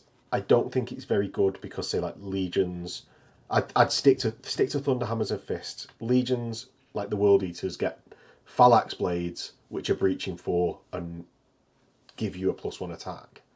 Like, why would I don't see why I would go with this as a good option. Yeah, I mean, the only thing, obviously the first thing is, why do you not just take the Tabar every time? I think you do. I get it's two-handed, but the breaching 4 is massive. The additional strength is obviously miles better. So I don't understand why you don't do that. It's just a direct upgrade, isn't it? It's because the specialist weapon means, unless I suppose you can take the only way you take the power axe is on a Praetor with a Thunderhammer, so that you gain an additional attack for the price of a close combat weapon, a power weapon. Yeah. Rather than it's the new power dagger that that Alpha Legion used to do. Whereas the Tabar is the one that you take if you want to take the Sons of Horus weapon. I totally agree. I don't know where. Sorry, I've been looking at the screen the whole time. I'm not sure what units within the Sons of Horus can take mass power weapons. So can the Reavers do it? I will look it up while you. Not sure if the Reavers do, but the veteran squads taking them all is quite tidy. Breaching 4, AP3, +1 strength. They're quite nice. Obviously, they're going to go through squads quite well, so that's quite cool. Yeah, I think that's nice there. So Reavers, any model can take a power weapon for 10 points. Oh, well, it's pricey then, isn't it? Yeah, That's the thing. and Reavers Well, are already pricey. pricey as a base squad. Yeah, that's the yeah. So I mean, that's potentially where you might take it again, maybe. Yeah, we don't need to dwell on it. It's not the best weapon. Stick to your Thunderhammers in squads, and yeah, it's Do you know decent. what? It's the same as what we were saying about the shotgun. It's a cool weapon. They are cool weapons, I think that's but a in lot. terms of what else is available, it's just doesn't. I think that's a lot of Legion. There's obvious exceptions, but a lot of Legion weapons now are probably slightly worse than the generic and better in certain Yeah, situations. yeah. So on to the what, and maybe that's the best way. Maybe we're bitching about the wrong thing, and actually that's a good thing because it means that Maybe it the only doesn't. thing I'd say is there's still a few standout Legion weapons in some scenarios. Fish has got one of them. The assault cannon, for example, it is a standout Legion weapon. I Yeah, think shrapnel in how it bolters, can be mate. used. Shrapnel But bolters, mate. Yeah. So lovely. onto the True Sun traitor only warlord trait. Basically, it can be selected with traitor allegiance and includes any models with a corrupt unit type or demon unit type in your primary detachment. A warlord with this trait gains +1 leadership when taking morale pinning, and all models in the same detachment that has line of sight get that bonus to their leadership. So it's like the Blood Angels trait, where if they Hmm. draw line of sight, they get +1 leadership. It also has a little note: models locked in combat cannot draw line of sight to units not locked in the same combat. So I can't remember whether that was in the Blood Angels trait as well, but that is now enshrined in the rules, and it's a note, not a thing for this rule. So Yeah. Blood Angels players will be affected by that from now on as well. Furthermore, a warlord with this trait may reroll armor saves or in-run saves made against wounds inflicted by psychic weapons, psychic powers, and additional in the assault phase. I think it's actually quite good. I don't know whether it's better than the warlord trait in the main book where you can like power up your warlord, but I think this is actually an example of a good option. It's unlike the fist ones, it's a good option for Sons of Horus. Yeah, I think it's definitely having that additional one leadership, especially if you could, like you said, if you could draw a line of sight to them across the board, it's nice. Makes a big difference. Leadership's a big thing in Heresy 2. Yeah. So that's quite nice. The psychic thing, I get why it's there with the reroll, but I don't. There's not many loyalist psychist players really. No. I don't know many that loyalists that run many psyker type And units. definitely To be not ones honest, that there's a force few. a lot of saves. Like what Yeah, psychers are we seeing at the moment? And it's I think divination's fallen off, or the one which does the hallucination and stuff. But yeah, I think it's mainly stuff that buffs your own unit is what we're yeah, seeing at the moment, not stuff that causes yeah, saves. definitely. So I just it's still a good option. I just It's think not it's a cherry on top could. bit. But I mean, it could be in there for something that's later to come. Who knows? They have done that in the past. But like you said, it's cherry on top. It's another good example of a warlord trait that you could end up seeing as options to narrative events, I think. yeah. So casting gold, and this is one I actually already know Phil's opinion on this, because I was talking to him about it before, and we are in alignment. Agreement. Yeah. Okay, you say yours, and then I've So not read it's this one. I'll be honest. basically it's if your warlord is in a challenge with an enemy model that has a weapon skill equal to or higher than your own warlord, like weapon skill, Yeah, you gain +1 strength, +1 attack for the duration of that challenge. And you also gain +1 victory point from killing them. It's I think it is good in very very specific yeah, circumstances. yeah, In a challenge yeah. with the enemy warlord, not when you have a thunderhammer. I suppose it's good against Hmm. that new Imperial Fist character when you have a thunderhammer, but it's good because you can use your Paragon Blade for +1 strength. You add it to +1 strength from this, and if you pair it with rag grenades, you then instant death the enemy Thunderhammer user before they get to strike with their Thunderhammer. In that very specific circumstance, it's good. It's yeah. For But me, it doesn't tickle much for me. yeah, It's fun, but not yeah. plausible To get across an everyday game. to get equal weapon skill or higher, that means it's their Praetor or their Legion champion. And to get Yeah, your Paragon Blade, that's your Praetor or Legion champion. yeah. So it's one or potentially two models in the enemy army. It's the same. And you need a right grenade Even with unit. it's the same in terms of like Sigismund's special rule, like his warlord trait, as well, where The Eternal you get an Crusader one. additional victory Yeah. point in a challenge. You get additional victory point if you kill the enemy warlord in a challenge. Yeah. I hate it because it's the only thing he does in terms of a warlord trait, and it's so specific. It's so specific. Don't get me wrong; when it comes off, great. But even in there, Well, it's even Alex if people watch, Yeah. even if people watch back to mine and Steve's game as a perfect example, you can just feed chaff to him constantly, and it just not come up. And let your Warlord die If you to want the rest to, of the squad. yeah, Like he was in that yeah. game, I think Steve eventually was like, do you know, like, I'm going to do the Sod cool it. challenge. Yeah, I'm going to do the cool challenge. he was. And I wasn't even going to say that, but that is exactly what happened. And it's towards the end, he said, "I'll do the cool thing."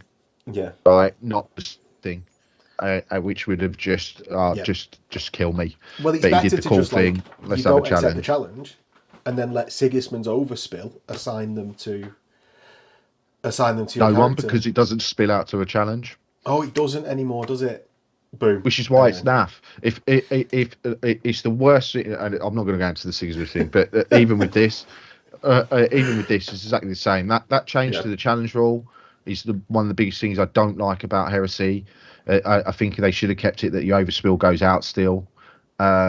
Maybe potentially change the challenge thing that if you're in a challenge after the first turn or the first challenge, right, anything can hit into a challenge.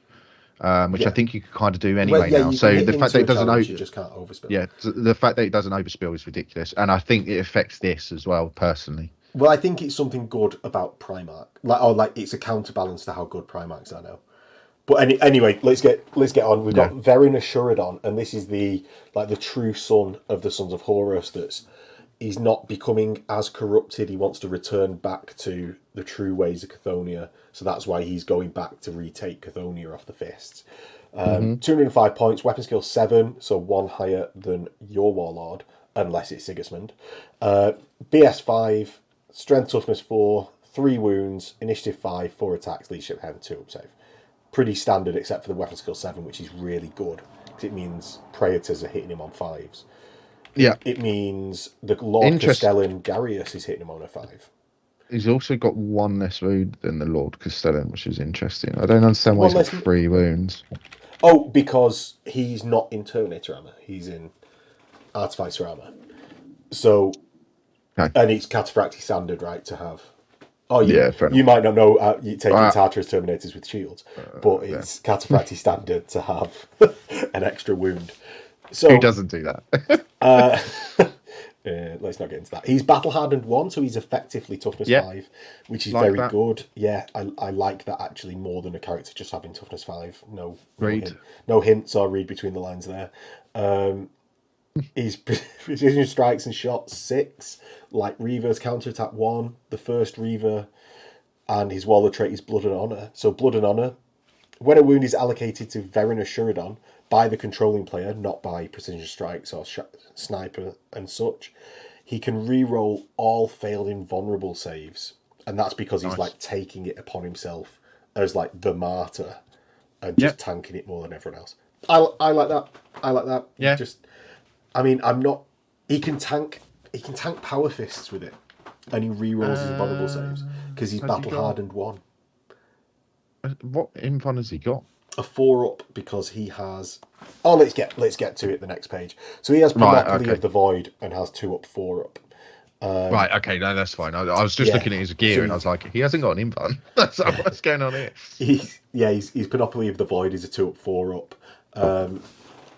And in addition, any attacks made by enemy models are part of a shooting attack. Count their range as 3 inches further than normal, which is really good. If you not that you're ever going to do this, but that could result in like a 9-inch further if he stays in a a sniper squad. Not that you're ever going to do that, but it's a thing. You could even, if you were playing a gun line, keep him in the sniper squad for a bit, and then in the last, like just before the charge comes off, move him across if he's being a counter-chargy person rather than an aggressive person. He's got an AP2, Sudden Strike 1, Murderous Strike 6+, Axe, which is all right. It's Sudden Strike 1. AP2 at hitting this initiative, always good. Yeah, always good. Yeah. So I quite like that. It reminds me of Ran a little bit. Yeah, that sense, which is good. It misses out on the +1 strength of the power. So not the power, the Paragon Blade. The Paragon Blade, yeah. But that, I think the Sudden Strike 1 is preferable because really you go in for the Murderous Strike 6+ now. Or you always are. You're betting that you're getting that Murderous Strike off if you are using something like a Paragon Blade. Yeah. Like versus using a Thunderhammer or Fist. And with Sudden Strike 1, Initiative 5, he's going before most things. Yeah. He's got a Breaching 6 pistol that has 4 shots. Like, I mean, they're really enjoying giving a lot of shots to to the weapons of these characters. It is what it is. I don't think he's particularly stand out because it's on a combat character, which you're making your charge longer if that comes off. But it's okay. Yeah, potentially. It's there to just plink at wounds if you can't charge anything. Yeah. Oh, well, actually, no, it's only 10-inch range. So, yeah, you're only ever going to be in charge range of anything anyway, which is a little bit... Yeah, why is it 10-inch and not just 12? Too much about it being, like, it's decent. Like, it's not particularly stand out. Yeah. But it's decent. And the first Reaver, a single Reaver squad can basically be a retinue rather than taking up a Force-Hog slot. Now, they gain line from doing that, which I think is then the real kicker of why you would take that rule and why it's a good rule. Yeah. Yeah. I don't think he's as good as the Fist character. I do think that because the Fist character has a Thunderhammer, is what I'll say. I think that's right. Yeah, I think I think he's a fun character to have. I think he's a decent addition to the Sons of Horus for sure.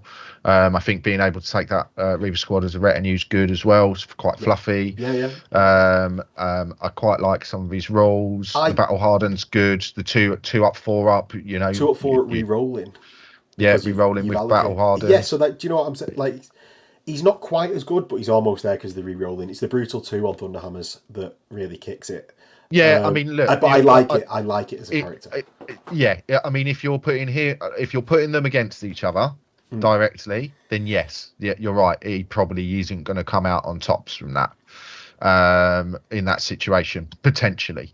Although saying that, obviously he's not going to be doubled out, so he still needs to hit him a few times. But as a general character, and he's getting hit on 5 as well, yeah.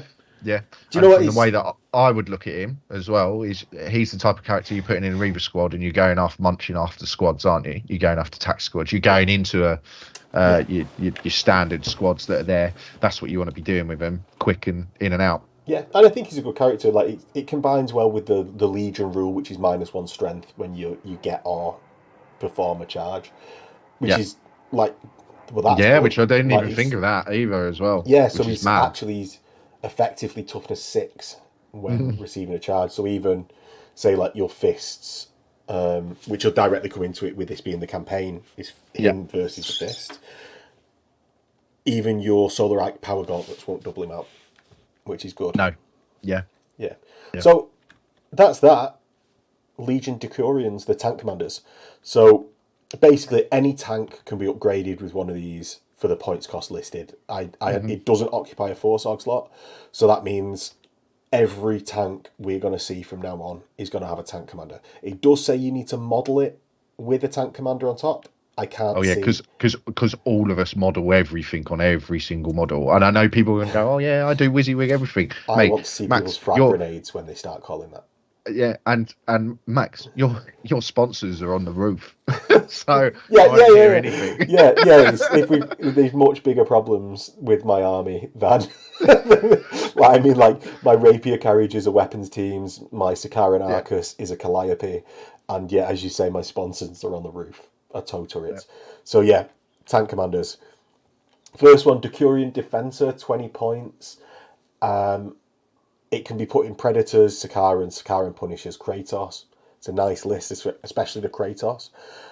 It means that you get to fire twice. Right, when charged or shooting attack, you get the advanced reaction to the reacting unit may make a shooting attack with any defensive weapons that are not a turret or any pintle-mounted weapons, targeting the unit that follows the normal rules, and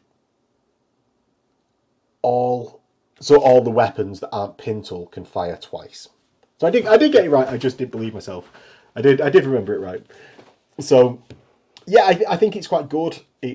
It doubles your output if you go ham on the defensive weapons, but it's not turret mounted. So Sakaran Punishers can't make big use of it.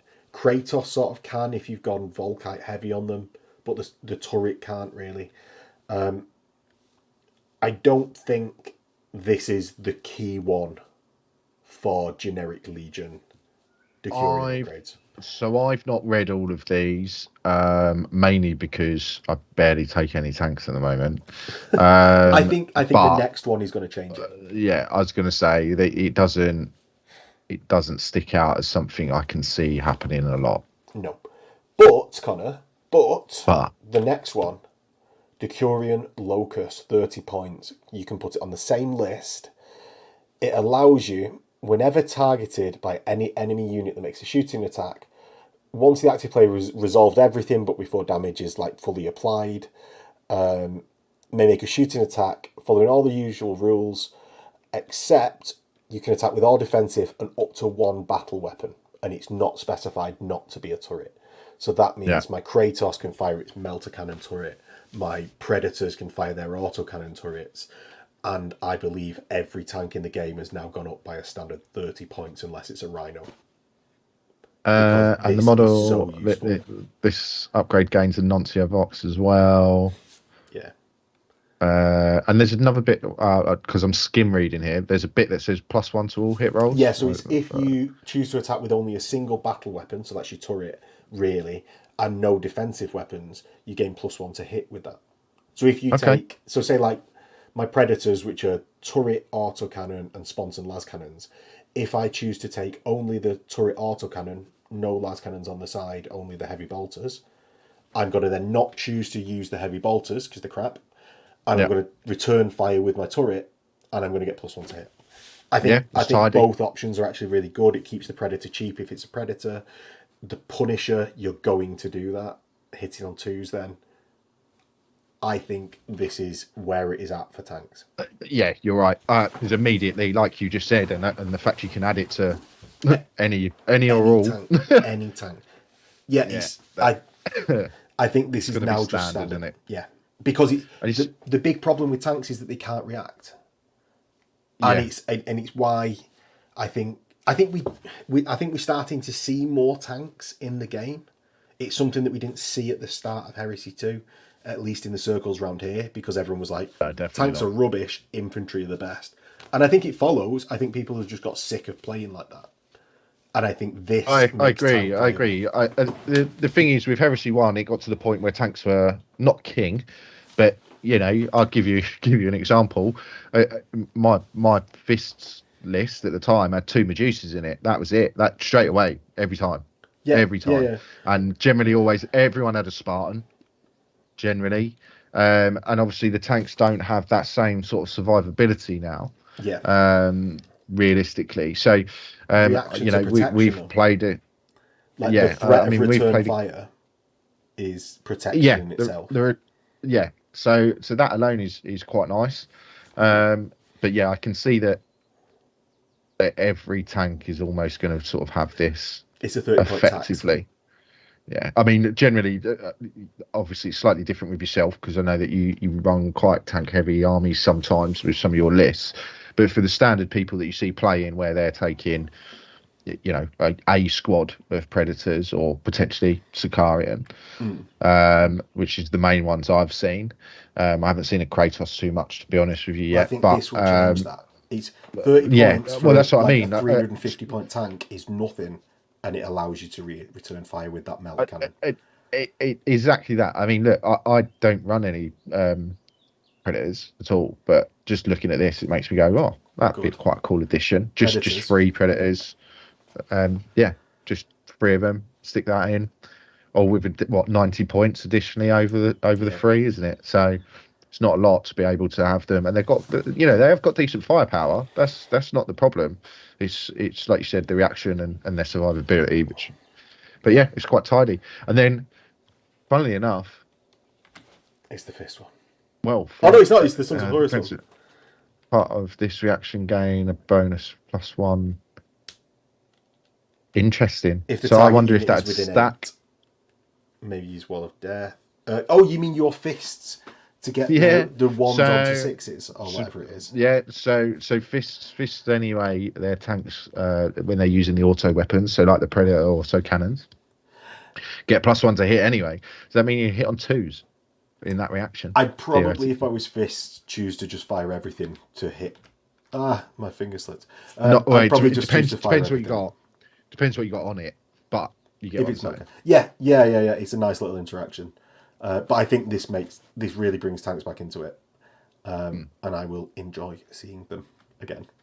So because that's great for Iron Warriors. So on to the Legion specifics. We've got Sons of Horus, Decurions, Lanius. That's 40 points on the. It's the same tanks again. Not that that's a bad thing, but we don't need to keep stating them. He gets a pintle-mounted Banestrike bolt cannon, so that's basically a strength 6, 24-inch range heavy bolter with breaching 6. And what that special rule is, if a Sons of Horus special unit is within 12, they're considered to have a leadership characteristic of 9. If a friendly unit within 12 and line of sight fails a morale check or pinning, they suffer D3 wounds, of which there's no saves of any kind taken. Damage may be taken, so he allows the apothecary to patch them up, but just mows them down otherwise. And then the test is considered passed. I think this is actually quite good. Yeah, it's a yin and yang. Yeah, isn't it? It gives and takes. It's quite nice. The additional leadership characteristic, but then there's obviously the punishment side of it. I suppose is potentially losing guys. Yeah. But realistically, if it's going to be a hard hitting unit, it's not D3 wounds. It's not going to cause you a problem. And if it's not, then you're not really going to care about losing a Marine or so. No, are you? Not for the continued usage of that squad, especially say like in this book, a 4-turn game. If your squad falls back and it's useless for a turn, that's a quarter of the points value of that squad gone. Hurts. That hurts. Yeah. I think it's a bit spenny at 40 points, but I think actually one of these in an army given a 24-inch bubble is enough. I don't think you're going to see this repeated like you're going to see the 30-point last one, Locust, repeated. I think it's good. And on to Imperial Fists. Decurion Sagittar, 40 points, gains a Pintle Iliastus assault cannon, weighs in at a hefty £25 to buy, which is crazy. And I am going to say that in this review, it's crazy the amount of money they're going to be selling these Decurions for. And it gives you Skyfire or Precision Shots 5+. For one defensive or pintle weapon when returning. And an augury scanner. Sorry, Connor. I see an augury scanner as well. So he gets Skyfire intercepted, doesn't it? Essentially. Yeah. Well, that's what I mean. I actually think it's the augury scanner bit that makes it quite nice, really. Do you? Because all of a sudden, it's interceptor on a tank. What don't you like about that? Do you know what I don't like? The fact that it doesn't allow you to fire a battle weapon like the Locust does, and the battle weapon is the one that I really want intercepting. Yeah, of course. But does it say that? Hey? Well, you can't resolve. Do interceptors not include the? Oh, you're gonna. I'm going to have to look that up now. Right. Yeah. So I'll I look it don't know. up. You carry on. You fill the gap. Fill the gap in while you're panicking. Yeah. Oh Do no, a little that'd be dance. mental. That'd be absolutely mental. If it's how I think it works, which like, do not quote me on anything because I know nothing, Jon Snow. Then yeah, it's the augury scanner that's a big thing. I mean, you can take it as such, the assault cannons on Imperial Fist tanks anyway. But the Vehicles may Skyfire is only quite fire nice defensive. as well. Vehicles may only fire defensive. For Interceptor. Yeah. For Is that what it says? I've Okay, just looked okay. at Interceptor. Fair enough. Yeah. Well, it's still That would have been quite nice. tidy. That would have I been mean, nice. it's still quite tidy in the sense of your defensive weapons. Effectively, you're going to have a pintle mounted in a started assault cannon, so you're still going to be. It's still good. Yes. If it's on there, the precision shots is quite nice as well. Attacks maybe a single weapon chosen to attack a different target, maybe given the Skyfire or precision shot as well. Yep. So that's it's all right. It's not too bad. I think the other one's probably. I think the Locus is just where it's at first. Yeah, for of course this it is. release. Of course it is. It's, Of course it is. they're all pale in insignificance next to that one. But I think, as you say, it's quite nice. The free interceptor that'll confer to the unit. So an entire unit's battle defensive weapons firing on the interceptor is good. And precision shots to just chip off someone with a. It's one of those things that it's the throwaway points situation, isn't it? It's I've got 50 points to spend on something. I'll give someone a power weapon and then that to something else, isn't it? It's that sort of scenario. Yeah. So on to the thing. Oh no, it's Cults of Bomino first. So we basically get the first assassin for the traitors. Mm-hmm. I can't actually speak much about this. It's something that I've not really looked into. Nor have I massively. Right. To be honest. To not actually just. We're not going to waste everyone's time. This isn't something obviously we've looked into much. It's nice that they're getting operatives. It has. Yeah. I know it's got a brutal 2 weapon on its hammer blade, so it's got a brutal 2 weapon. Scout infiltrate fear 2. Fear 2's good. Which is not unwieldy.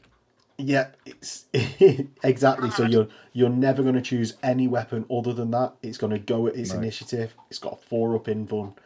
This thing is. Do you know what? Even just from all of that, this is good. Take one. Like Christ. Yeah. It's. We don't need to know any other things. Infiltrate fear 2. I don't know what his generation thing is. I haven't really read it quickly, but the brutal 2. Strength 8, so 82, at the end initiative, of the turn, horrific. At the end of a turn, for any wounds lost, roll the dice on a 5-up. You get the wound back. So you're going to be rolling 2 dice at most. 5-up. I mean, he's the type of thing that's going to get shot at with las cannons turn on. Yes, it's not got independent character. This is a distraction card effect, isn't it? Really. Yeah. What does the thing do? So when you declare a charge or shooting attack, the controlling player must pass a leadership test, immediately move up to 12 inches, and the shots are wasted. So it's like the loyalist assassins one. It's really good for 130 points, I'd say, within at initiative. And at initiative, Thunderhammer Connor needs to say no more. Move on. Boom is good. That's how long it took us to come up to speed. And I think we'll go on to the last section, Inductii for the Legion Astartes. So these are either despoiler squads or tactical squads that have additional bonuses. They're the new influx into the legions as everything's getting desperate at the end of the Shadow Crusade. Or before that, I suppose. So it's like the Raptors in Raven Guard, though I don't know whether it's actually the Raptors in the Inductii, because I know it doesn't seem to fit the rules for the Raven Guard Inductii. It's the people that are being shipped in, the new recruits. Yeah. They can't be taken as compulsory choices. It's only support, like for any of the legions. So we're going to be seeing it as that like third line choice. They don't lose line, so it's that third line choice that you're going to be included in your lists. Which is the big thing, actually. Yeah.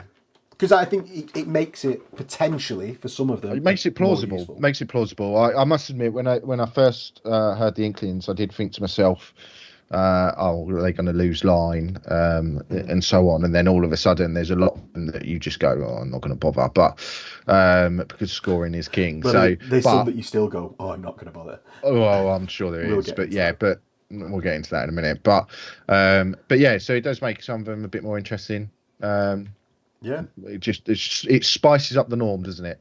Variety is the spice of life, I suppose. Yeah, and we shall get into it now. Let's get into them. Start with Dark Angels. You lose your Hexagrammaton. You replace all of your bolters on a tactical squad with Volkite chargers for free, and you lose Fury. So you maintain Heart, you lose your Legion rule, essentially, and you gain Volkite chargers. I think it's good. Is gaining Strength 5 on a tactical squad definitely makes it more useful. It's that bit more aggressive. There's not much to dig into there, but it fits Dark Angels, doesn't it? Yeah. It fits the theme of Dark Angels. No, I don't think it's too game breaky. It's definitely something where you go, look, we've got mad technology, have some crazy weapons additionally that we've left over in a vault somewhere. This is all we've got left. I don't think there's a situation where you don't take one of these. If you're taking 3 troops, one of them is this squad. Because it remains cheap. It's strength 5. Like a Volkite Charger is better than a bolter, and you get it for free. Legion, Emperor's Children, Legion Inductii. So you can exchange on despoiler squads, exchange your chainswords to charnable weapons. So that's going to be a charnable saver with a 5-up rending for 5 points each. I think that's good.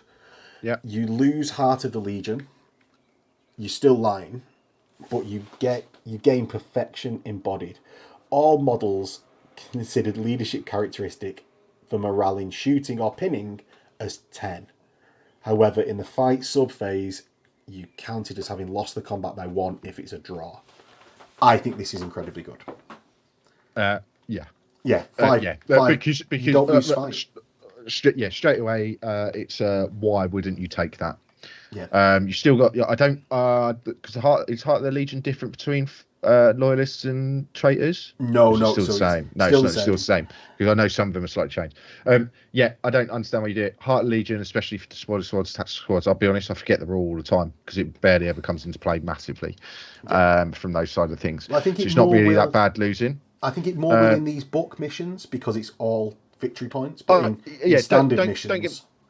Don't get me wrong. It's not a rule that people should forget because it is helpful. It's just one that I do. So what I'm saying is losing it's not the end of the world because half the time I forget that it's there in there anyway. But for the Emperor's Children, and I think some Emperor's Children players probably feel that they do need a bit of a buff in some ways. I definitely think this is it. Like you said, the rending 5 up big. Really, for just as your standard despoiler squad, big. So that's cool. It's not too pricey to do, really. 5 points a model. Either 5 points, not too bad. And then the fact that you're effectively going to be leadership 10. And realistically, where it says obviously you lose by a draw, I think that's a good thing as well because ultimately you shouldn't be drawing. So just don't draw. It's true. Well, you shouldn't be with that sort of unit, really. If you're putting it into the right stuff, you should be killing units. You shouldn't be losing those sort of combats. So it's kind of that. It fits sort of theme as well. Emperor's Children in terms of you've lost, you've failed me. You're not as perfect as you said you were. Well, it makes your squads that are largely useless, not useless, but we all know a tactical squad's job is to stand around, capture objectives, and shoot bolters at things when they've already wasted their other reactions, or to bait out reactions. Now it makes this unit better than the opposing despoiler squad, so you trump their squad, and you're sticking around. Yeah. So on to Iron Warriors. Oh, why on to Iron Warriors? I know it's in Legion order, but I so just didn't want to do them. So I'll be bitching. So you gain Inductii type, obviously. You replace Heart of the Legion with Souls of Iron. Souls of Iron means this is so bad. A unit with a special rule must attempt a shooting attack if there's an enemy within range, and you must target the closest enemy unit and in line of sight. In addition, you automatically pass pinning. Automatically passing pinning is I'm good. going to stop you. I'll do it. I'll do it. Go so on. you don't sound like you're moaning Go about on. your Legion. Go on. That's trash, mate. And I'll tell you why. I'm gonna tell you why right away. Because in the same way, where we were talking about the fists, sort of right of war or like warlord being trait, compelled to do something. I'm just going to put things in front of you that you're going to struggle to hurt. Yeah. Here, have a dreadnought that you've got to shoot at the whole game, And try and kill it. Before anyone says the Iron Warriors Legion rule helps with that, for a tactical squad with bolters, I'm still wounded on 6s. It doesn't matter. Yeah. Like, it's not going to make that much of a difference. Or I have a Terminator squad, which okay, I get it. You can plink off wounds, but I'm making you shoot that while everything else comes, or I'm making you shoot at a rhino. Yeah. And I'm just making you shooting at things that I don't care about dying anyway. Well, they seem to. I would have preferred the Emperor's Children bonus on this because at least it works against morale test against shooting. They seem to have a hard on for Iron Warriors losing control of their units. Like there's a number of like reactions auto trigger in the Warlord traits. There's one of the Warlord traits is you must fire and charge at the closest unit. This is fire and charge at the closest unit. Where is the Iron Warrior? Like the Iron Warriors were supposed to be really disciplined. Like they got decimated. They got decimated by Perturabo. They were, but they were really disciplined until Perturabo got shown up by Alexis Pollux, and then it all went to shit, didn't it? This is where it cuts to black. Finn in a bit. Right, next. White Scars. That's a whole waiting to happen. So, Despoilers. You cannot have power weapons upgraded to a power glaive. For you 1 in 5 Despoilers that can upgrade to a power weapon. That can't then go further to a power glaive. You lose Heart of the Legion and you get Proof of Valor. So Proof of Valor, if you suffer an unsaved wound during the fight subphase when locked in a combat with an enemy with weapon skill 5 or more, you can make a special Proof of Valor roll to avoid suffering the wound. Roll the d6 each time an unsaved wound is suffered. On a 5+, it's discounted. On a result of any other wound is taken as normal. This is a damage mitigation roll. May make a single damage mitigation roll from any source. If 1 or more wounds is discounted and the unit that benefited them has not been entirely removed as casualties or forced to fall back, it is said to have proved their valour. At the end of the battle, if any units from the army have proved their valour, score 1 additional victory point. God, that is wordy. So, against a unit with weapon skill 5 or more, you make a damage mitigation roll of 5+. If you successfully do that once in the game... survive the battle, I believe, isn't it? And survive the battle? If one of my wounds is discounted No. Special rule. Oh, and the unit's benefited from the special rule. If you're in combat with a weapon skill 5... Yeah, it does. If you make make one the or more 5 wounds, up feel no pain, you get a victory point. Unless the unit's removed as a casualty or forced to fall back. So the unit needs to survive that's proved its valour. I think this Inductii squad is really good because it's an option to gain another victory point, and that is in itself is really good. Think how good Headhunter Leviathan is or Decapitation Strike is, and both of them providing extra victory points outside of the game's structure just is excellent. I mean, just looking at it, it's one of those that I feel like I'd need to see played a little bit to see whether it has its worth that it says, because on the surface, like you said, you're gaining a victory point, but the unit needs to survive. And I'll be honest, reading the first bit, I was a bit like, oh, and then once you said the victory points, I was like, oh. Otherwise, it's just an apothecary, right? It's just an apothecary. You're basically an apothecary, but. Like I said, it's that survive bit. So do you know where I think we'll see this a lot? Zone Mortalis. Because you will help to punk a unit. You'll allocate 1 against your unit and just be like, that's their 1 save. You'll then just run it off in the other direction. Like you go and take a backfield objective, and you get that victory point at the end of the game. Yeah.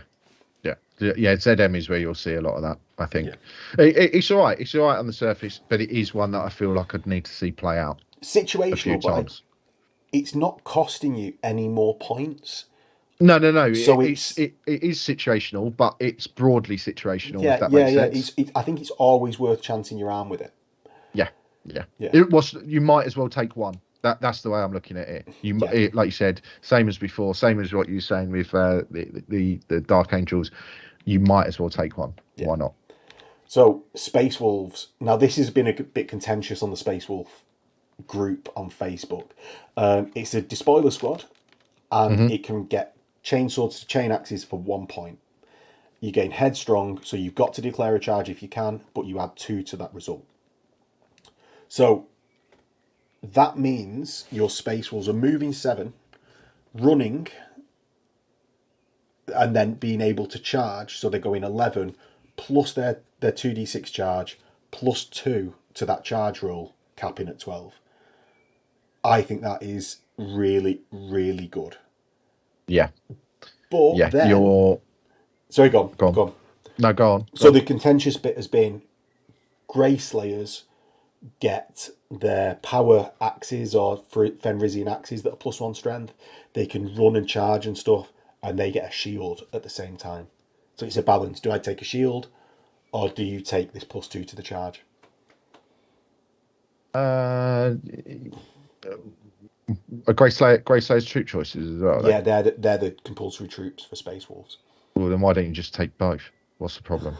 Yeah, that's it, isn't it? It's a choice. It's provided a choice. Yeah, I do not understand what the contention is with that. Surely, because I'm assuming Grey Slayer, I'll be honest, don't know, but I'm assuming Grey Slayers are more than what a despoiler squad would be. Yes, yeah. There's a. Well, there you go then. There's your answer. Stupid people. Why there should be no contention with it. You take the Grey Slayers unless you haven't got the points, and you take that instead, or you take a squad of that included into your Grey Slayers. So you've got your Grey Slayers who are going to be a bit more hard hitting, and they're going to move up the board quicker. It's a mad unit. It's a mad unit. Like you're going it's so fast. It's ridiculous. Well, I think the contention may be a sign that actually they've got the rules really right. I've not seen much bitching on the Iron Warriors page. I've not seen much bitching on the Imperial Fist page. I've seen bitching probably because it's such a close choice that people are bitching about it a lot. Yeah. I don't understand why you'd bitch about that. Like, to a result and that charge. The only thing is charge is disordered. Yeah. Charge distance, add 2 to the result, and that charge is disordered. But then again, that all being said, there's an option for everyone to make a charge disordered anyway. Yeah. So it's not the end of the world. And it's a throwaway unit, and you're giving them all chain axes, surely. Yes. Yeah. Because it's 1 point, so it's 20 points for the unit to be re-rolling and +1 strength rather than just re-rolling. Mental wolf, Space Wolf players, wind your neck in. It's a great unit. So Imperial Fists. Let's get down to these. Tactical squads can take heavy bolter or autocannon upgrade 1 per 10, and you replace Heart of the Legion with supporting fire, which is once per game. Gain pinning on. Is it just the heavy bolter? Weapons with a heavy type, so it's just the heavy bolter and autocannon. Right, I like the concept. I do love the concept, and I like the way that it's done. I don't think it's enough to really to benefit anything. I mean, I think it's worth taking that third squad. I think it's worth it. Sort of. But what I would say is my argument would be is for the heavy bolter that's not really going to be able to move loads. I can take I can have a unit that's just as maneuverable. Oh, you've got Castellans, haven't you? And you've got Castellans making your head. Yeah, I can take it. Yeah, so from that side of things. So from just being as maneuverable anyway, from a normal tactical squad, we hit on 2s. The addition, like the pinning once the thing, I like that. I do personally think that the auto cannon should be taken out. I don't see why it'd ever be in there. Just get rid of it, leave it as a heavy bolter, and have it 1 per 5. And then all of a sudden, it's like quite a cool unit to have, because it's that sort of your tactical squad with a couple of heavy bolter support weapons in it. it becomes really fluffy, I think, especially when you start looking as it moves into sort of the 40k side of things. Moving on, yeah, I think it should be 1 in 5 rather than 1 in 10, and it should just be a heavy bolter. I don't think it meshes great after just No. realizing then with the Castellan. Yeah. I'd love to have this in my Iron Warriors rather than like but I think I think it fits with both because we've got as much as Imperial Fists and Iron Warriors are very far apart, they're also very close together. They're similar, yeah. Yeah. Now I would have actually liked to see suspensor webs on here. Well, that's what I mean. That that's what I mean. If it was suspensor web on it, kind of makes a bit more sense. But because it's not, it's just For anyone that doesn't know what a suspensor web is, it's half the range of the weapon, but gains assault rather than heavy. Yeah, so they can move. So just move and shoot properly. Yeah, and that's why it doesn't make sense to me because. Yeah. Your attack squads are meant to be, unless you're the only way I can see it ever working, and again it makes it so specific, is it's in a rhino. You take the rhino up to an objective and you sit on an objective, but then because of the way the unit is losing Heart of Legion, they're not going to hold that objective, so it just doesn't fit. There's something not right about it personally. But it's not terrible. I would still take one. It's not awful. It's not awful. And do you know what? Again, ZN. Potentially is where you're going to see it in a corridor. Yeah. Have a heavy bolter, have a bunch of bolter guns. That's where I still think you take the assault cannon squad there.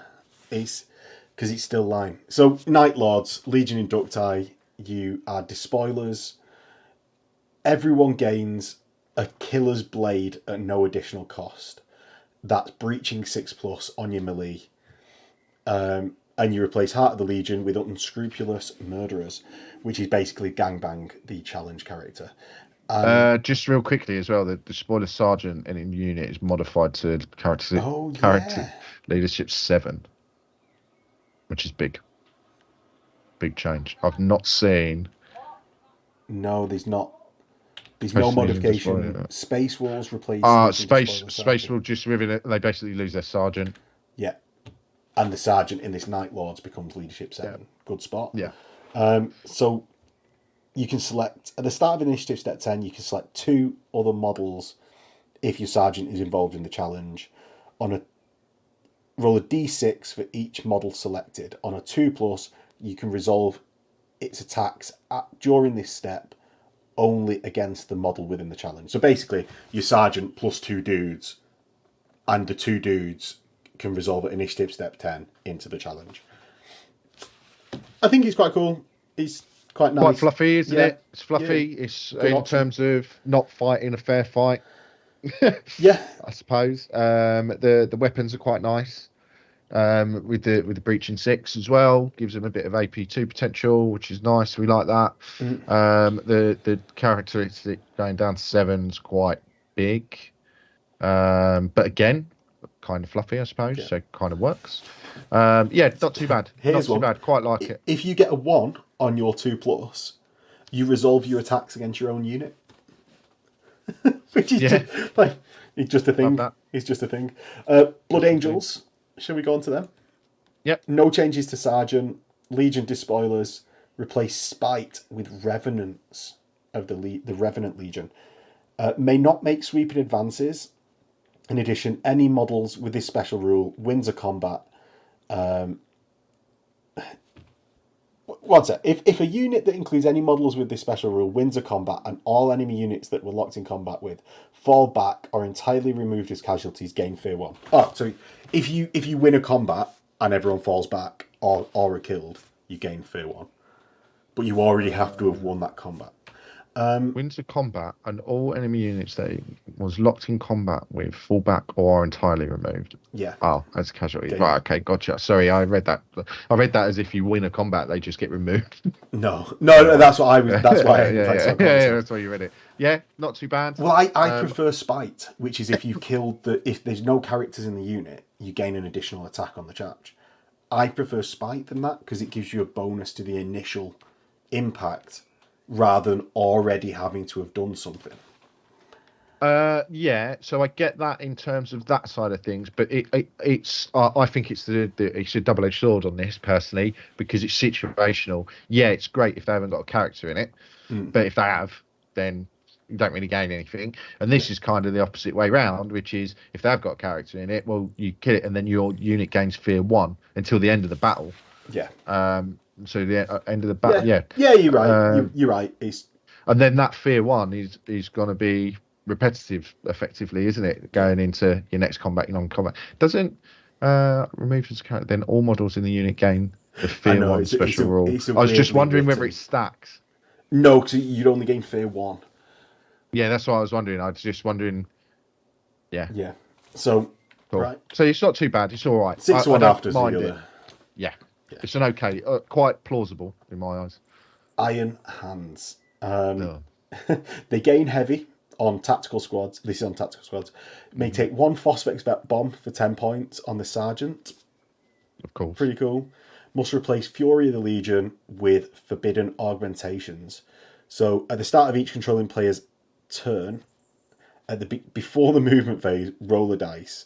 On a 5+, you gain +1 weapon skill and +1 BS until the end of that turn. On a 1 or 2, suffer D3 wounds. To me, it's just a thing. Like, it's take it and you become slightly more orky in that your unit will be unpredictable. And it's sometimes good and sometimes bad. Yeah. It's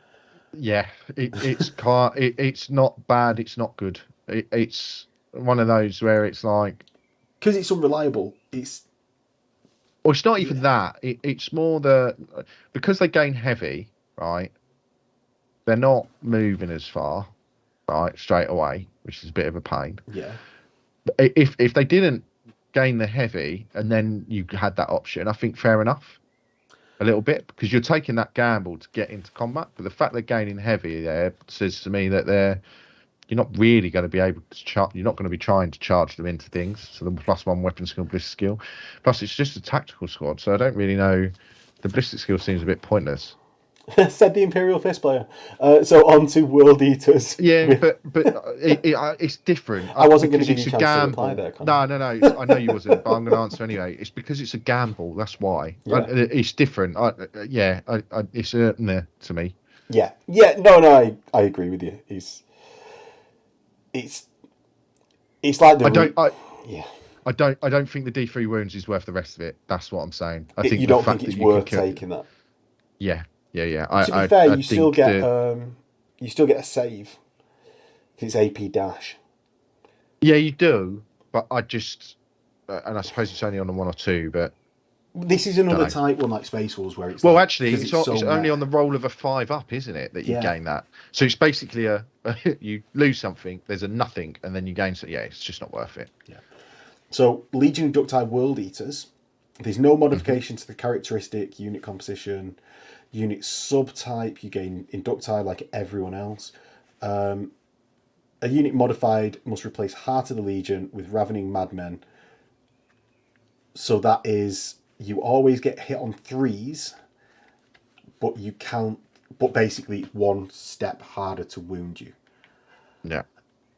That rule is not a particularly good rule, I don't think, for World Eaters in general, because why do you want to get hit on 3s? It's also just a direct trade. So it's slightly better. If you're fighting a veteran squad with chainswords, you are better off because they were hitting you on 3s anyway. Don't you get something more with Ravening Madmen as well, though? Do you hit them as well on 1 better? No, they just hit you better, and I will check now, but I'm pretty sure maybe you get the Blood Frenzied where you get an additional attack. I think you do, or something along the lines additionally. Right. I can't remember. So, fill time again, Connor. I'm just looking it up. Oh, okay. Running out of things to fill time with that don't go into long hour-long discussions about something else. Yeah. So, we only hour long. We are on hour 2.5 now. I know. So it's Berserkers is +1. Yeah, it's a separate rule that you get +1 attack. You get -1 strength to incoming attacks in the assault phase, and you are always hit on a 3 regardless of weapon skill. So it's just a direct trade. Okay. This is, to me... It's not the end of the world, but it's not awful. And I'll tell you why, because your things with like your funded hammers and stuff like that aren't necessarily doubling you out completely straight away. So, yeah, not amazing. Sorry, I missed out a bit of that. It doesn't affect instant death threshold. So... Oh, okay. No, it's pointless then. Do you know what? I think you do take this because it's on an entire squad that's useless anyway. I don't think there's a downside on a squad that's weapon skill 4 to taking this. It's only a downside versus Solar Auxiliary and Castellax and stuff like that. Because anything that's hitting you on a 4 normally, because your weapon skill's already so low, their good units are hitting you on the same amount, and they're wounding on 1 less. When it's on a Praetor and stuff, I think your Praetor getting hit on a 3 is really bad, just to balance out with a wound on 1 less. Yeah, I'll give you that. And they Thunderhammer your Praetor to death anyway. I think on a Despoiler squad, they're hitting you on 3s a lot of the time anyway, but now you make them wound on less. No, that's fair enough. I'll give you that. Yeah. I'll give you that. Right. So, Ultramarines. Neil. Right. Tactical squad, surprising no one. 1 in 5, so 1 in 5 now, Connor, you can complain about this. 1 in 5 may exchange their bolter for a flamer, plasma gun, or melter gun, and replace Fury with Inexorable, which means you don't take negatives to leadership from shooting. Like, you don't take Shell Shock 1, or you're stubborn when you're not in combat, basically. It's very good. It's very good. Yeah, you take it, I think. Yeah. Generally, if it's your additional squads, why wouldn't you put an additional melt gun or a plasma gun in there? Yeah. Or 2 potentially, or flamers even, just for a bit of additional firepower, like you said. Points. Yeah. Why wouldn't you? Why wouldn't you? Yeah, I think it's decent. It's decent. Yeah. Thumbs up for Neil again. So, Death Guard, Legion Inductii template. You get 1 in 5. Again, 1 in 5. Eat your heart out, Connor. 1 in 5 may exchange a bolter for Alchem Flamer for 5 points, and you change Heart of the Legion for Barbarian Resilience, which, when you suffer an unfeigned wound, it can make a special roll to save. May not be made against instant death. This is sounding very damage mitt 5+. Yeah. Like, roll a d6. If a unit with a special rule includes 10 or more models at the start of the given phase, this rule has no effect. If the unit includes less than 10 models, you gain a 6+ to discount the wound. If it's 5 or less models, it's a 5+. That's it. Yeah. Swerve. Take an apothecary on your squad instead. Instead of your Alchem Flamers, take an apothecary if you really want a damage mitt, because this isn't good enough. This is either nothing if you've got more than 10 members. 5 to 10 is a 6+. Yeah, 5 right. But okay, so I agree with you on that. However, this is again that situation of I've only got a few points left. Are you really wanting to stick an apothecary in a tactical squad? No, probably not. So, yeah, I suppose. So in which case, yeah, I'm gonna spend 110 points or 120 points, I suppose, because you've got armor and things. Yeah. So, well, what I mean is you can take 2, don't you? So you just take 2 flamers. It's 10 points. I can't remember what the Alchem flamers are, but they're probably a more pumped up version of a flamer. So why not? And all it is doing is saying to me that, okay, well, I've got a free bit of damage mitigation there that I wouldn't have because I haven't got the 75 points for, or whatever it is, 50 points for an apothecary. So you're right. So I would say, yeah, why not? If you've got the spare tactical squad, take it. Yeah. So 1,000 Suns. Now let's hope these get kissed on the dick. Didn't realise they were ever a thing anymore. No, let's hope they get something good. And I've heard rumours that they did. Make exchange bolt pistols for Asphyx bolt pistols or bolters, which they're just special. I think it's Shred bolter. Sorry if I got that wrong, everyone, but I remember it as Shred. You replace Fury with Unattuned Practitioner's rule. Yeah, no others. So what is Unattuned Practitioners? You gain Etheric Guidance, Psychic Power, and may not select a minor arcana from those presented in the Prospering Arcana special rule. So that means you get no Legion rule, essentially. You instead get... when a unit includes a Psychic with this power, makes a shooting attack, make a Psychic check before any hit rolls are made. If successful, you gain Breaching 6+. If failed, take a Perils of the Warp and receive 1 additional wound. I'd say that was a really good upgrade. Yeah, I would say. Yeah, I would say, yeah, you're basically giving a potential AP2 on normal guys. Yeah. So yeah, again, why not? Do you know what this is? It's Sniper Vets from 1.0. And I imagine we all remember Sniper Vets if you played 1.0 with them. They were good. Good in a single word. Yeah, I think it's a decent one, and like you said, they've probably needed it. Well, not probably, they do. So I like it. The AP2 on normal tactical squads. What's not to like about that? They obviously lose Fury. Fair enough. It just makes them that little bit better, doesn't it? But yeah, why wouldn't you? What you know, 10 well, you're not getting 10 AP2 shots, but what you are doing is when you are firing those bolt guns into Terminator squads, you are potentially making invuln rolls. You can just force them. They've got a bit more of a chance to be useful.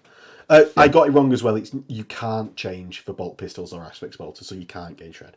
But I'd still. Oh, cannot change. Yeah. Sorry. Yeah. Good. So Sons of Horus, Legion Inductii, Despoilers.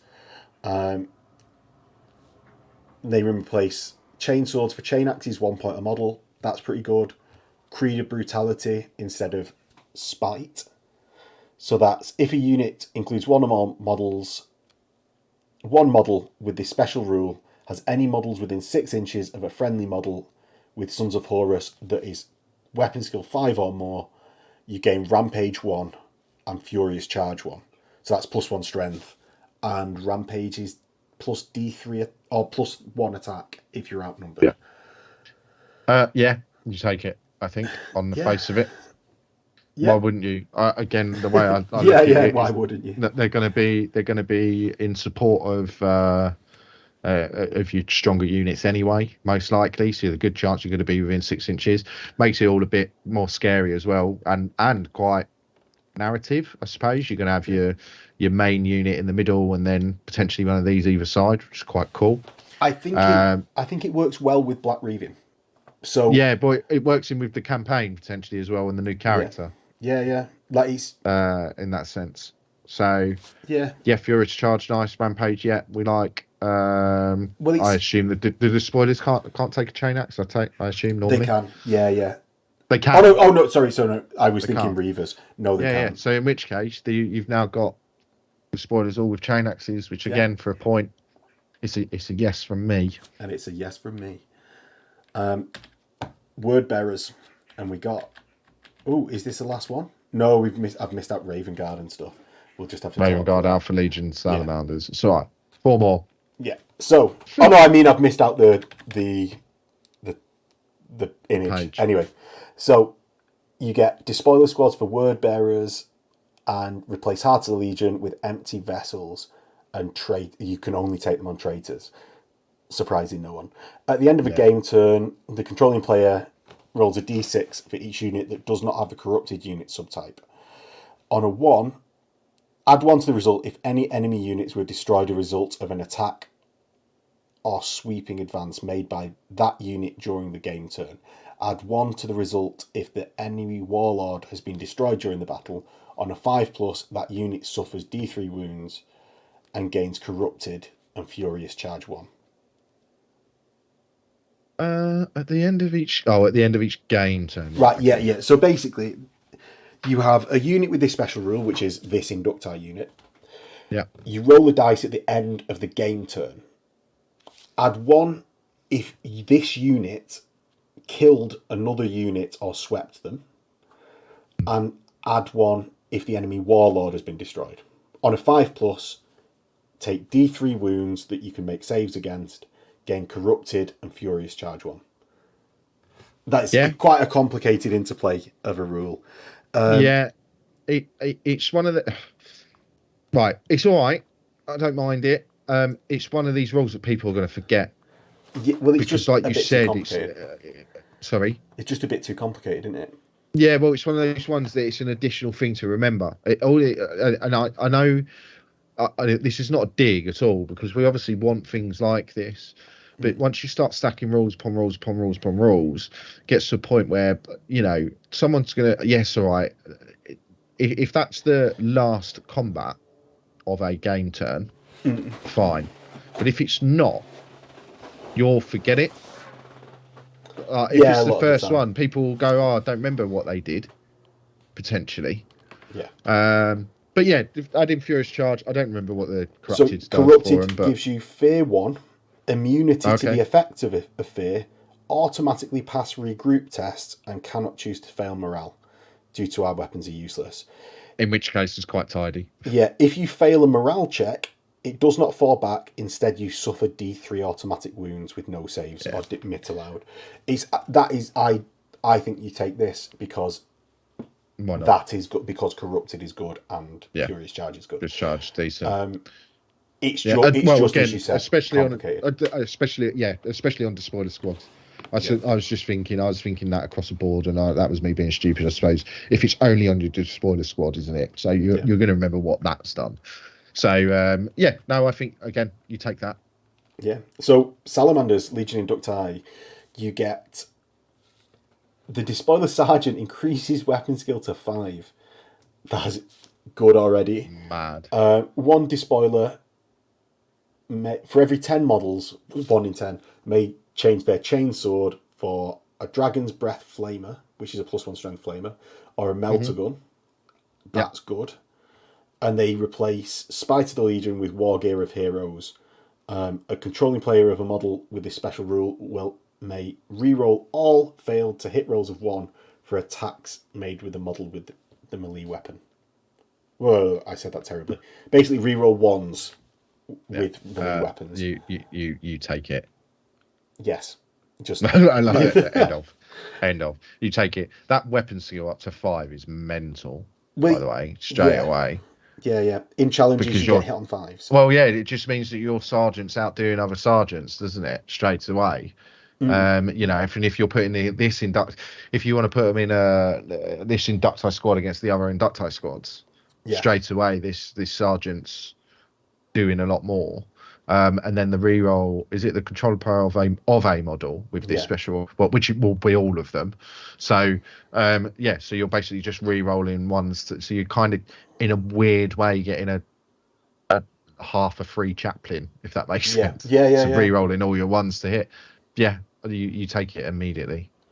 And you just throw it at things and hope for the best. Agreed. So Raven Guard. Now, this is a tactical squad. And sorry, I can't flick to it, but it's a tactical squad that replaces Heart of the Legion with Unchained Conviction. Unchained Conviction is a unit composed entirely of models with a special rule whose player fails a pinning check made for this unit. It's not pinned, but instead must move 7 inches directly away from the enemy unit that caused the pinning check, moving each model directly away. If you move into contact with the edge of the battlefield, do not move any further. Once they've all been moved, there are no further effects. If the unit is required to make a move during a charge, then the charge automatically fails and the unit is displaced from the position it's occupied when the charge was declared. So basically, if you declare a charge, get hit by a pinning weapon, fail the pinning check, you move back. And the charge automatically fails. There's not a downside, so you just take it, right? It's also it's good because it means that you move and there's no effects from that pinning. You just move, and then next turn you move back your 7, and there's been no negative effect.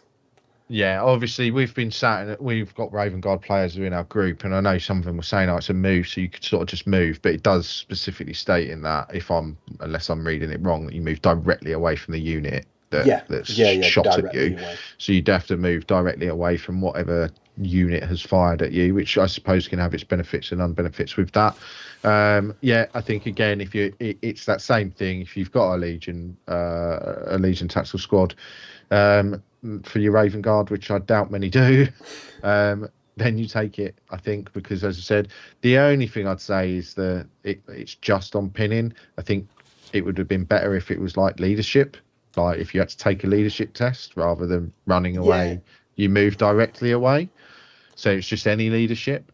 The thing is with this, I think that's really important to point out, is you don't score while pinned. So this allows a squad that would normally get pinned and not score to move 7, and then you immediately move back your 7 in your movement phase, and at the end of the turn, because all the things in this book are end of turn scoring, you score at the end of your turn.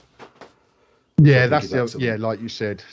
I think it's tying these units and in with what they've written, isn't it? And that's the only thing actually. Just I know we've only got a couple left, but that's the only thing I'd say. Sometimes I think with Games Workshop, what they do is they go, here's the book and here's all the rules that we've got, and they forget that other people are going to use these rules with other things they've done. Yeah, not in this particular. So they're using it. Yeah, all of these are written to the scenarios in this book. That's the way it seems to me, and obviously some of them are going to massively be good in other areas, but others are just not, from the way that it looks to me. So last one, Alpha Legion. So replace Heart. Alfarius is dead. Replace Heart with Treacherous Law. A unit makes you just wanted to get that in, didn't you? Undisputed, it's in the book. Read it. A unit made up entirely of models with this special rule may not be selected as part of a shooting attacks in any phase of the first game turn. So you can't be shot on first turn. However, you may be the target of a shooting attack that's been made as part of Interceptor, and it may still suffer hits and wounds from attacks that scatter onto it. So you can be intercepted, but you can't be returned fire to, and you can't be selected for fire in the first game turn. That's really weird when they say so without really saying without going into it, really good. Yeah, why wouldn't you take it? Why wouldn't you? There's not really any bad downside to it. The intercept bit, I don't. If it's only in your first game turn, how can you be intercepted? How can you be intercepted by anything? I suppose it's just covering their ass, it's just covering for covering themselves. Maybe drop pod assault. Would you? Yeah, drop pod assault, subterranean assault. Yeah, okay. So it's that specifically that they've covered themselves for. So you drop in and then get out and then can't be intercepted. Fair enough. Cool. Not getting shot. No. Yeah, not for a quarter of the game in these missions. A quarter of the game. Oh, the unit may be the target of a shooting or part of an interceptor advanced reaction. Of the interceptor. Oh, right. Okay. Sorry. Brain interceptor specific. Brain freezes. So they can still be intercepted, but I don't see many Alpha Legion playing like that anyway. So, not being shot at for the first game turn's pretty big. Yeah. I wonder if that. I suppose it won't confer to if they're in a Rhino or something like that. No, but who cares? You just run them up the board. No. You're right. Within that scenario, you just run them up the board, don't you? For your first turn. Yeah. Or shoot them at something. They can't be shot at. No disagreement there. And I think that wraps up our coverage, Connor. Yeah, mate. No. So, overall, decent book. Yeah, I like it. As a book, I like it. Great DM tools. So Mortalis mission's good. I like the new missions in main. I like them more than the core rulebook missions. Tank commanders, good, especially the Locust. Inductii, it's just new stuff. No downsides. I think the Iron Warriors is useless. I think a couple of them aren't great. But in main, it's... As a summary from my side of things, I'm looking at it as it's giving us a lot new fun styles of things to play. Not necessarily the units. Obviously, I know the Imperial Fists characters probably going to get used by me at some point on the channel, no doubt. But just I'm looking forward to actually playing the games in it. I'm looking forward to that. I kind of want to give the campaign a go as well. I think would be decent. Just see how that plays. But definitely the ZM, and like you said, plenty of tools for people making events, which is all a positive. Yeah. And what we want to see. Yeah. So with that, if you enjoyed the video, don't forget to hit like, comment below what you liked, what you didn't like, what we got wrong, or what you think you could add to the narration of the book. Bearing in mind this is the like day of release. We've done it like 2 hours after release. Yeah. Or at least 2 hours after we woke up. Yeah. And and if you really liked it, there is a Patreon link below where you can get yourself a bounty tray, dice now, ad-free videos, access to the Discord, and all sorts of benefits. And with that, we'll close out. Cheers for coming on, Connor. Ciao, Bella. And we'll see everyone next time in a bit. Bye.